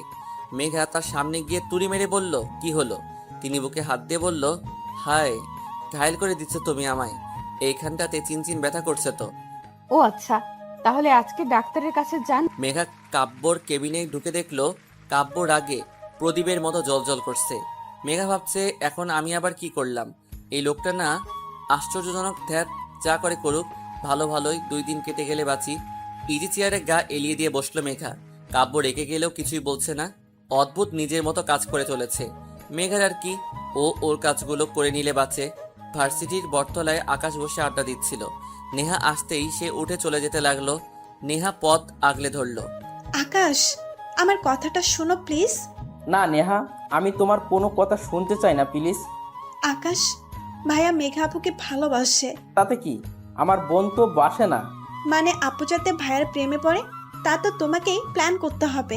প্লিজ নেহা, আমি কিছুই পারবো না, প্লিজ তুমি আমার পিছু ছেড়ে দাও প্লিজ। আকাশের কথা না বাড়িয়ে চলে গেল। নেহা দাঁড়িয়ে থেকে আকাশের যাওয়ার পানে তাকিয়ে আছে। আজ এই আকাশটাকে চিনতে নেহার বড্ড কষ্ট হচ্ছে। কাজের মাঝে মনে হয় মেঘার বাধাস্বরূপ। মেঘার বেহায় ফোনটা ভ্যা ভ্যা করে উঠল। কাব্য মেঘার দিকে ভ্রু কুচকে তাকালো, আর একবার ফোনের স্ক্রিনের দিকে তাকাতেই মেঘা ফোনটা হাতে নিয়ে বলল, কে? আরে মেঘা, আমি আহাদ বলছি। ও, ডাক্তার আপনি? হ্যাঁ বলুন। মেঘা, এখন একটু তোমার সময় হবে? কেন বলুন তো ডক্টর? আমার তোমার সাথে খুব প্রয়োজনীয় কথা ছিল। খুব প্রয়োজনীয় কি? হ্যাঁ মেঘা, খুব। আচ্ছা, আপনি কোথায় এখন? তোমার অফিস ক্যান্টিনে আছি। আচ্ছা, আমি আসছি, জাস্ট 5 মিনিট। মেঘা ফোন রাখে আর চোখে দেখলো কাব্য খুব মনোযোগ সহকারে এখন নিজের কাজে ব্যস্ত হয়ে পড়েছে। মেঘা ফোনটা নিয়ে কিছুক্ষণ ভাবলো, তারপর কেবিন থেকে বেরিয়ে ক্যান্টিনের উদ্দেশ্যে গেল। মেঘা আহাদের সামনে আসতেই আহাদ হা হয়ে তাকিয়ে আছে। মেঘা আজ এত সুন্দর লাগছে যে কেউ দেখলে প্রেমে পড়ে যাবে। বাঙালি মেয়েরা যত আধুনিক পোশাক আশাক পরুক না কেন, নারীকে তো সবসময় শাড়িতে অপরূপা অনন্যা লাগে। মেঘা আহাদের সামনের চেয়ারে বসে পড়ল। বলুন ডক্টর, আমায় কেন ডেকেছেন? কিছু না। কিছুই না মানে? ফোনে বললেন আপনার অনেক প্রয়োজনীয় কথা আছে, এখনই বলতে হবে আপনাকে। তাই তো আমি কাজ ফেলে আপনার কাছে আসলাম। আমার জন্য এসো। হ্যাঁ, আপনার জন্য। মেঘা, তোমায় আজ অনেক সুন্দর লাগছে, যা বর্ণনা করার ভাষা পাচ্ছি না। ধন্যবাদ ডক্টর। আসলে মেঘা, আমার না একটা সমস্যা হচ্ছে। তো তোমার সাথে দেখা হওয়ার পর থেকে সমস্যাটা হচ্ছে আমার। কি ধরনের সমস্যা বলুন তো? তোমাকে দেখলে আমার বুকের মধ্যে প্রচন্ডভাবে ব্যথা অনুভব করি। মেঘা আহাদকে কিছুই বলতে যাবে, তখন কোথা থেকে কাব্য এসে মেঘার হাত ধরে হিড় করে টেনে নিয়ে যাচ্ছে। ডক্টর আহাদ ব্যাপারটা বুঝতে পারছেন না। মেঘা শুধু বলছে, স্যার ছাড়ুন, আমার হাতে লাগছে, প্লিজ ছাড়ুন স্যার। কাব্য মেঘার কোনো কথা না শুনে মেঘাকে টেনে গাড়িতে তুলল। তারপর সোজা নিজের বাসায় নিজের রুমে এনে মেঘাকে বিছানায় ছুঁড়ে ফেলে দিল। কাব্যর ঘরে থাকা জলপরি শোপিসটা ফ্লোরে আছড়ে ফেলে দিল। মুহূর্তে বিকট শব্দে টুকরো টুকরো হয়ে ভেঙে গেল শোপিসটা। কাব্য মেঘার বাহুতে হাত দিয়ে টেনে তুলল। এত শক্ত করে ধরছে, বোধহয় তার উদ্দেশ্য হাড়গুলো গুঁড়া পাউডার করা। আর বলল, এই মেয়ে, তোমার কত ছেলে লাগে বলো বলো? অফিসে ওই রিয়ানের সাথে গায়ে পড়ে হেসে কথা বলছিলে, তারপর ওই হাড়ের ডক্টর আহাদের সাথে। ছি! স্যার ছাড়ুন আমায়, আমার যার সাথে ইচ্ছা আমি তার সাথে কথা বলবো, আপনার কি? আমার কি? কাব্য মেঘাকে ছেড়ে দিয়ে নিজের চুলগুলো শক্ত করে ধরলো, পাগলের মতো এদিক ওদিক করছে। আমার কি? ওকে মেঘা, তুমি দেখো আমার কি, বলে কাব্য চলে গেল। দরজাটা পিছন থেকে লক করে দিয়ে গেল। মেঘা দরজা খটখট করছে আর বলছে, স্যার দরজা খুলুন প্লিজ স্যার। তখনই অনেকক্ষণ থেকে একটা বদ্ধ রুমে বসে আছে মেঘা। মেঘাকে কেন এভাবে তুলে আনলো সেটা একমাত্র কাব্যই জানে। কি চলছে ওর মাথায় তাও বোঝা অনেক মুশকিল মেঘার। মেঘা ভাবছে, আমায় এমনভাবে তুলে আনলো, জানি আমি তার বাপদাদা দেখে যাওয়া সম্পত্তি। ওনার ব্যবহার অনেক অদ্ভুত ঠেকছে, কিসের জন্য তা বোঝা মুশকিল, নেহি নামুনকিন। হ্যাঁ, এখন আমি কি করি? আমার ফোনটা তো ক্যাফেটেরিয়ায় ফেলে এসেছি।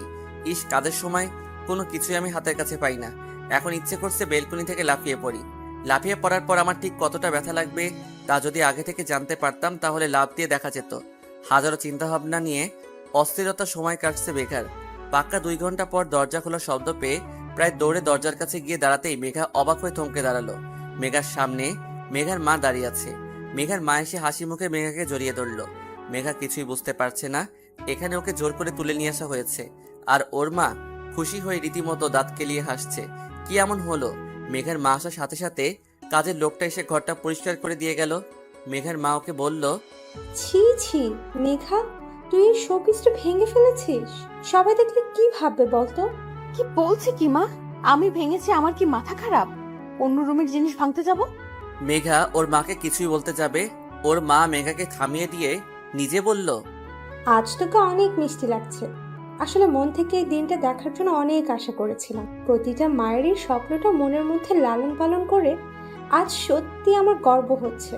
তুই আমাদের মতামতকে সম্মান করেছিস। ধুর, কি করেছি আমি সেটাই তো আমায় কেউ বলো। আমি তো কোনো কথা বলতে দিচ্ছ না। আমি মনে মনে বকবক করে যাচ্ছি আর মা আমার সাথে বকবক করছে। কিছুক্ষণ পর ওদের রুমে একজন মধ্যবয়স্ক লোক এসে ঢুকলো। তিনি মেঘাদের ঠিক পাশে বসে কিসব বলতে শুরু করলেন। যখন উনি বললেন, বলুন মা কবুল, তখন বুঝলো উনি মেঘার বিয়ে পড়াচ্ছেন। মেঘার মাথা আকাশ ভেঙে পড়লো। এখানে হচ্ছে কি? সবকিছুরই চাপে পড়ে আর মেঘার মায়ের মুখের হাসি দেখে মেঘার মুখ দিয়ে কবুল কথাটা বের হয়ে গেল। কাজী সাহেব তার খাতাপত্র গুছিয়ে চলে গেল আর মেঘার মা খুশিতে গদগদ হয়ে ওর কপালে চুমু খেয়ে নিচে চলে গেল। মনে অজান্তে এক ফোঁটা নোনা জল চোখ বেয়ে পড়ছে মেঘার। উঠে দাঁড়িয়ে জানালার কাছে দাঁড়ালো মেঘা। কারো হাতের স্পর্শ বিরক্ত হয়ে পিছনে ঘুরে দেখলো আকাশ। বিরক্ত নিয়ে বলল, মেঘা কি চাই তোর? কিছুই না। তো জানা। না, যাব না। কি হয়েছে আপু? এসব কি হচ্ছে ভাই? আমি কিছুই বুঝতে পারছি না। আপু সত্যি তুমি কিছুই জানো না? না। তো শোনো, এই 2 ঘন্টা আগে কাব্যর ভাইয়ের মাকে ফোন দেয় আর বলে তাদের বাড়ি মানে এখানে চলে আসতে। কাব্য ভাইয়া নাকি তোমায় বিয়ে করতে রাজি আর তুমি নাকি তাতে মত দিয়েছো। তাই মা খুশিতে গদগদ হয়ে আমায় ধরে এখানে নিয়ে আসলো। তোমাদের মতো যদি আবার চেঞ্জ হয়, তাই 2 ঘন্টার মধ্যে কাজী ডেকে ঘরোয়াভাবে তোমাদের বিয়ে দিয়ে দেওয়া হলো। এইসব আমি তো কিছুই জানি না। আমি এত জানি না, কিন্তু আপু একটা কথা বলো, সত্যি কি তোমার মনের মধ্যে কাব্য ভাইকে নিয়ে কোনো অনুভূতি নেই? আকাশের কথায় মেঘা চুপ হয়ে গেল। ঘুরে তাকালো বাহিরের আকাশটার দিকে। সত্যি কি নেই কোনো অনুভূতি? যদি নাই থাকতো তাহলে উনি এত কাছে আসলে আমার অনুভূতিগুলো বেপরোয়া হয়ে উঠে কেন? আর আজ তার জন্য এত সাজ আমি কেন করছি? শুধুমাত্র তার শাস্তি থেকে মুক্তি পাবো বলে নাকি? আমি তাকে ভালোবেসে ফেলেছি। ইস, আমি মাথায় হাত দিয়ে ভাবতে লাগলাম কত বড় ডাফার আমি। উনি আমায় ভালোবাসেন বলে। অফিসে রিয়ান ডক্টর আহাদ কাউকে সহ্য করতে পারছিলেন না। তার অবাধ্য অনুভূতিগুলো আমায় কখন থেকে বোঝানোর চেষ্টায় উঠে পড়েছিল। ভালোবাসে সে, ভালোবাসে। আমি মুচকি হাসলাম নিজের অজান্তেই। ঠোঁটের কোণে হাসি চলে আসলো।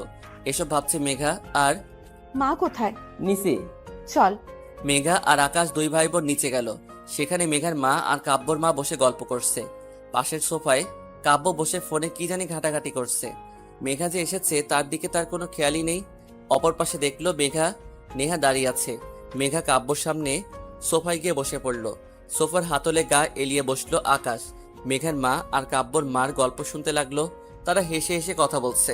দেখ বান্ধবী, আমাদের ছোটবেলার স্বপ্ন ছিল আমার ছেলের সাথে তোর মেয়ের বিয়ে দিব। আজ দেখ পূরণ হয়ে গেল।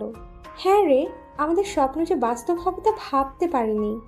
2 জন পুরানো কালের বান্ধবী যখন একসাথে হয় তখন হাজার গল্পের ঝুড়ি খুলে বসে।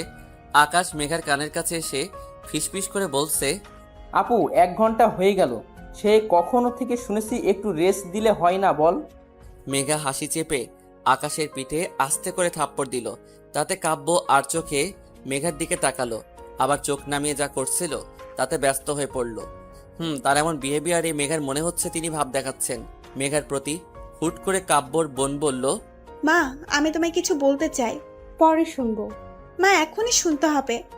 আর মা, আমি আকাশকে ভালোবাসি। আকাশ আমায় ভালোবাসে। আমি আকাশকে ছাড়া কাউকে বিয়ে করব না। মেঘা বসা থেকে উঠে দাঁড়ালো। আকাশের দিকে অগ্নিময় দৃষ্টি নিক্ষেপ করে দিল মেঘা। আকাশ ভয় চুপসে আছে।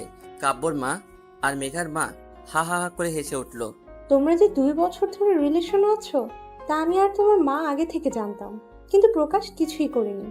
দেখো মা, আমার ছেলের তো এখনো নিজের পায়ে দাঁড়াতে কিছুই সময়ের প্রয়োজন। তাই এই বিষয় নিয়ে আমরা তেমন ভাবিনি। সময় আসলে গুরুত্ব দিয়ে দেখবো ভেবেছিলাম। আর আমি কিন্তু আগে থেকে মেঘাকে বাড়ির বউ করার প্ল্যান করেছিলাম। নেহা, সেটা তুই আর আকাশ শুধু হেল্প করেছিস।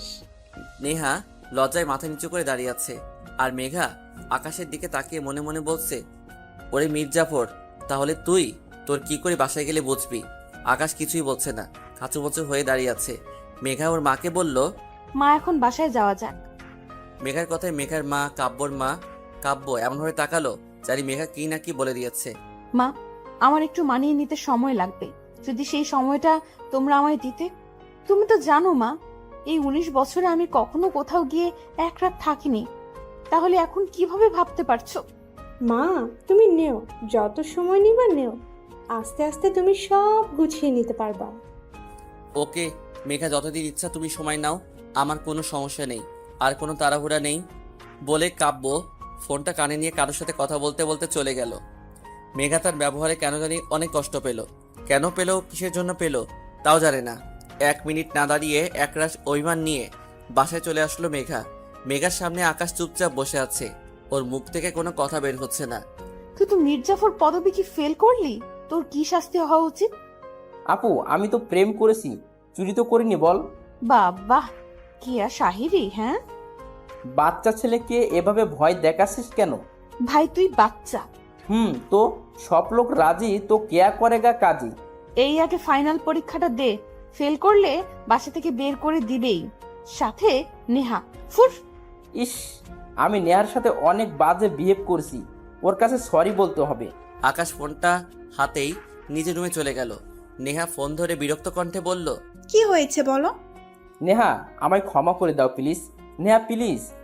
না, আমি তোমায় ক্ষমা করে দেব না। কিসের জন্য দেব? তুমি তো আমায় ভালোবাসো না। আমি তোমায় ভালোবাসি তো। না, বাসো না, তাই আমাদের মাঝে আর কিছুই হবে না। আচ্ছা, আমায় বর্ষা তোমার ডিপার্টমেন্টের মেয়েটাকে ফ্রেন্ড রিকোয়েস্ট দিয়েছে ভাবছি। এই সোজা ব্লক করব। তুই শুধু অন্য মেয়ের দিকে তাকালে না, তোর অবস্থা আমি খারাপ করে দিব। আমি তোমাকে অনেক ভালোবাসি নেহা। আমিও। রাতের খাবার খেয়ে যে যার রুমে চলে গেছে। মেঘাও নিজের রুমে শুয়ে আছে, কিন্তু একটু শান্তি পাচ্ছে না। মনে হচ্ছে অন্য কোথাও গিয়ে ঘুমাতে, কিন্তু কোথায়? ফোনটা হাতে নিয়ে চেক করলো, নো মেসেজ, নো কল। মনটা দ্বিগুণ খারাপ হয়ে গেল মেঘার। মেঘা ফোনটা হাতে নিয়ে কাব্যর মেসেজ কলের জন্য অপেক্ষা করছে। রাত 11:30, তবু কাব্যর ফোন বা মেসেজ কিছুই পেল না। এখন মেঘার প্লে লিস্টে স্যাড গানটা দিয়ে কান্না করতে ইচ্ছে হচ্ছে। ফোনটা রেখে আস্তে আস্তে ঘুমানোর দিকে মনোযোগ দিল মেঘা। আস্তে আস্তে ঘুমিয়ে পড়ল। মেঘা ঘুমের মধ্যে অনুভব করলো কেউ ওকে তার বুকের মধ্যে খুব শক্ত করে জড়িয়ে ধরে আছে। তার ছোঁয়া মেঘার অনেক পুরনো। তার বুকের মধ্যে মুখ গুজে অভিমানী সুর নিয়ে বলল, আপনি এখানে? আমার বউটার ঘুম ভেঙেছে তাহলে? আপনি এখানে কি করছেন? বউ যদি বাপের বাড়ি থাকে, আমি আর কিভাবে অন্য কোথায় থাকতে পারি? হয়েছে, এত ভালোবাসা নামায় তো আসতে দিলেন কেন? বোঝার জন্য। কি বোঝার জন্য? তুমি আমায় ভালোবাসো কিনা? কি বুঝলেন? অনেক ভালোবাসো তুমি আমায়। ছাইবাসি। সত্যি? আচ্ছা, আমি এখনই চলে যাচ্ছি। কোথায় যাবেন? বাসায়। তুমি তো আমায় ভালোবাসো না। মেঘা কাব্যকে আরো শক্ত করে জড়িয়ে ধরলো। না, আপনি কোথাও যাবেন না। কেন? আমার সাথে থাকবেন তাই। কাব্য মেঘাকে আরো শক্ত করে নিজের সাথে মিশিয়ে নিল। হুট করে মেঘা কাব্যর বুক থেকে উঠে বলল, এখন আপনি আমার 20 টাকাটা দিয়ে দিবেন? না, দিব না। কেন? এই 20 টাকার জন্য তুমি আমার বউ হতে এত লেট করলা? আর এর মাঝে ওই হাড়ের ডক্টর ঢুকে যাচ্ছিল। আহাদ অনেক কিউট কিন্তু। এত কিউট তার কাছে যাও। মেঘা পিছন থেকে জড়িয়ে ধরে কাব্যকে। আমার বর অনেক বেশি কিউট। হইছে, আর বলতে হবে না। কাব্য মেঘার দিকে ঘুরে মেঘার কপালে নিজের ঠোঁট ছোঁয়ালো আর শক্ত করে মেঘাকে জড়িয়ে ধরলো। এক ভালোবাসার গল্প শুরু করতে চায় তারা, যেখানে তারা দুইজন শুধু দুজনের হবে আর শেষ নিঃশ্বাস পর্যন্ত ভালোবেসে যাবে।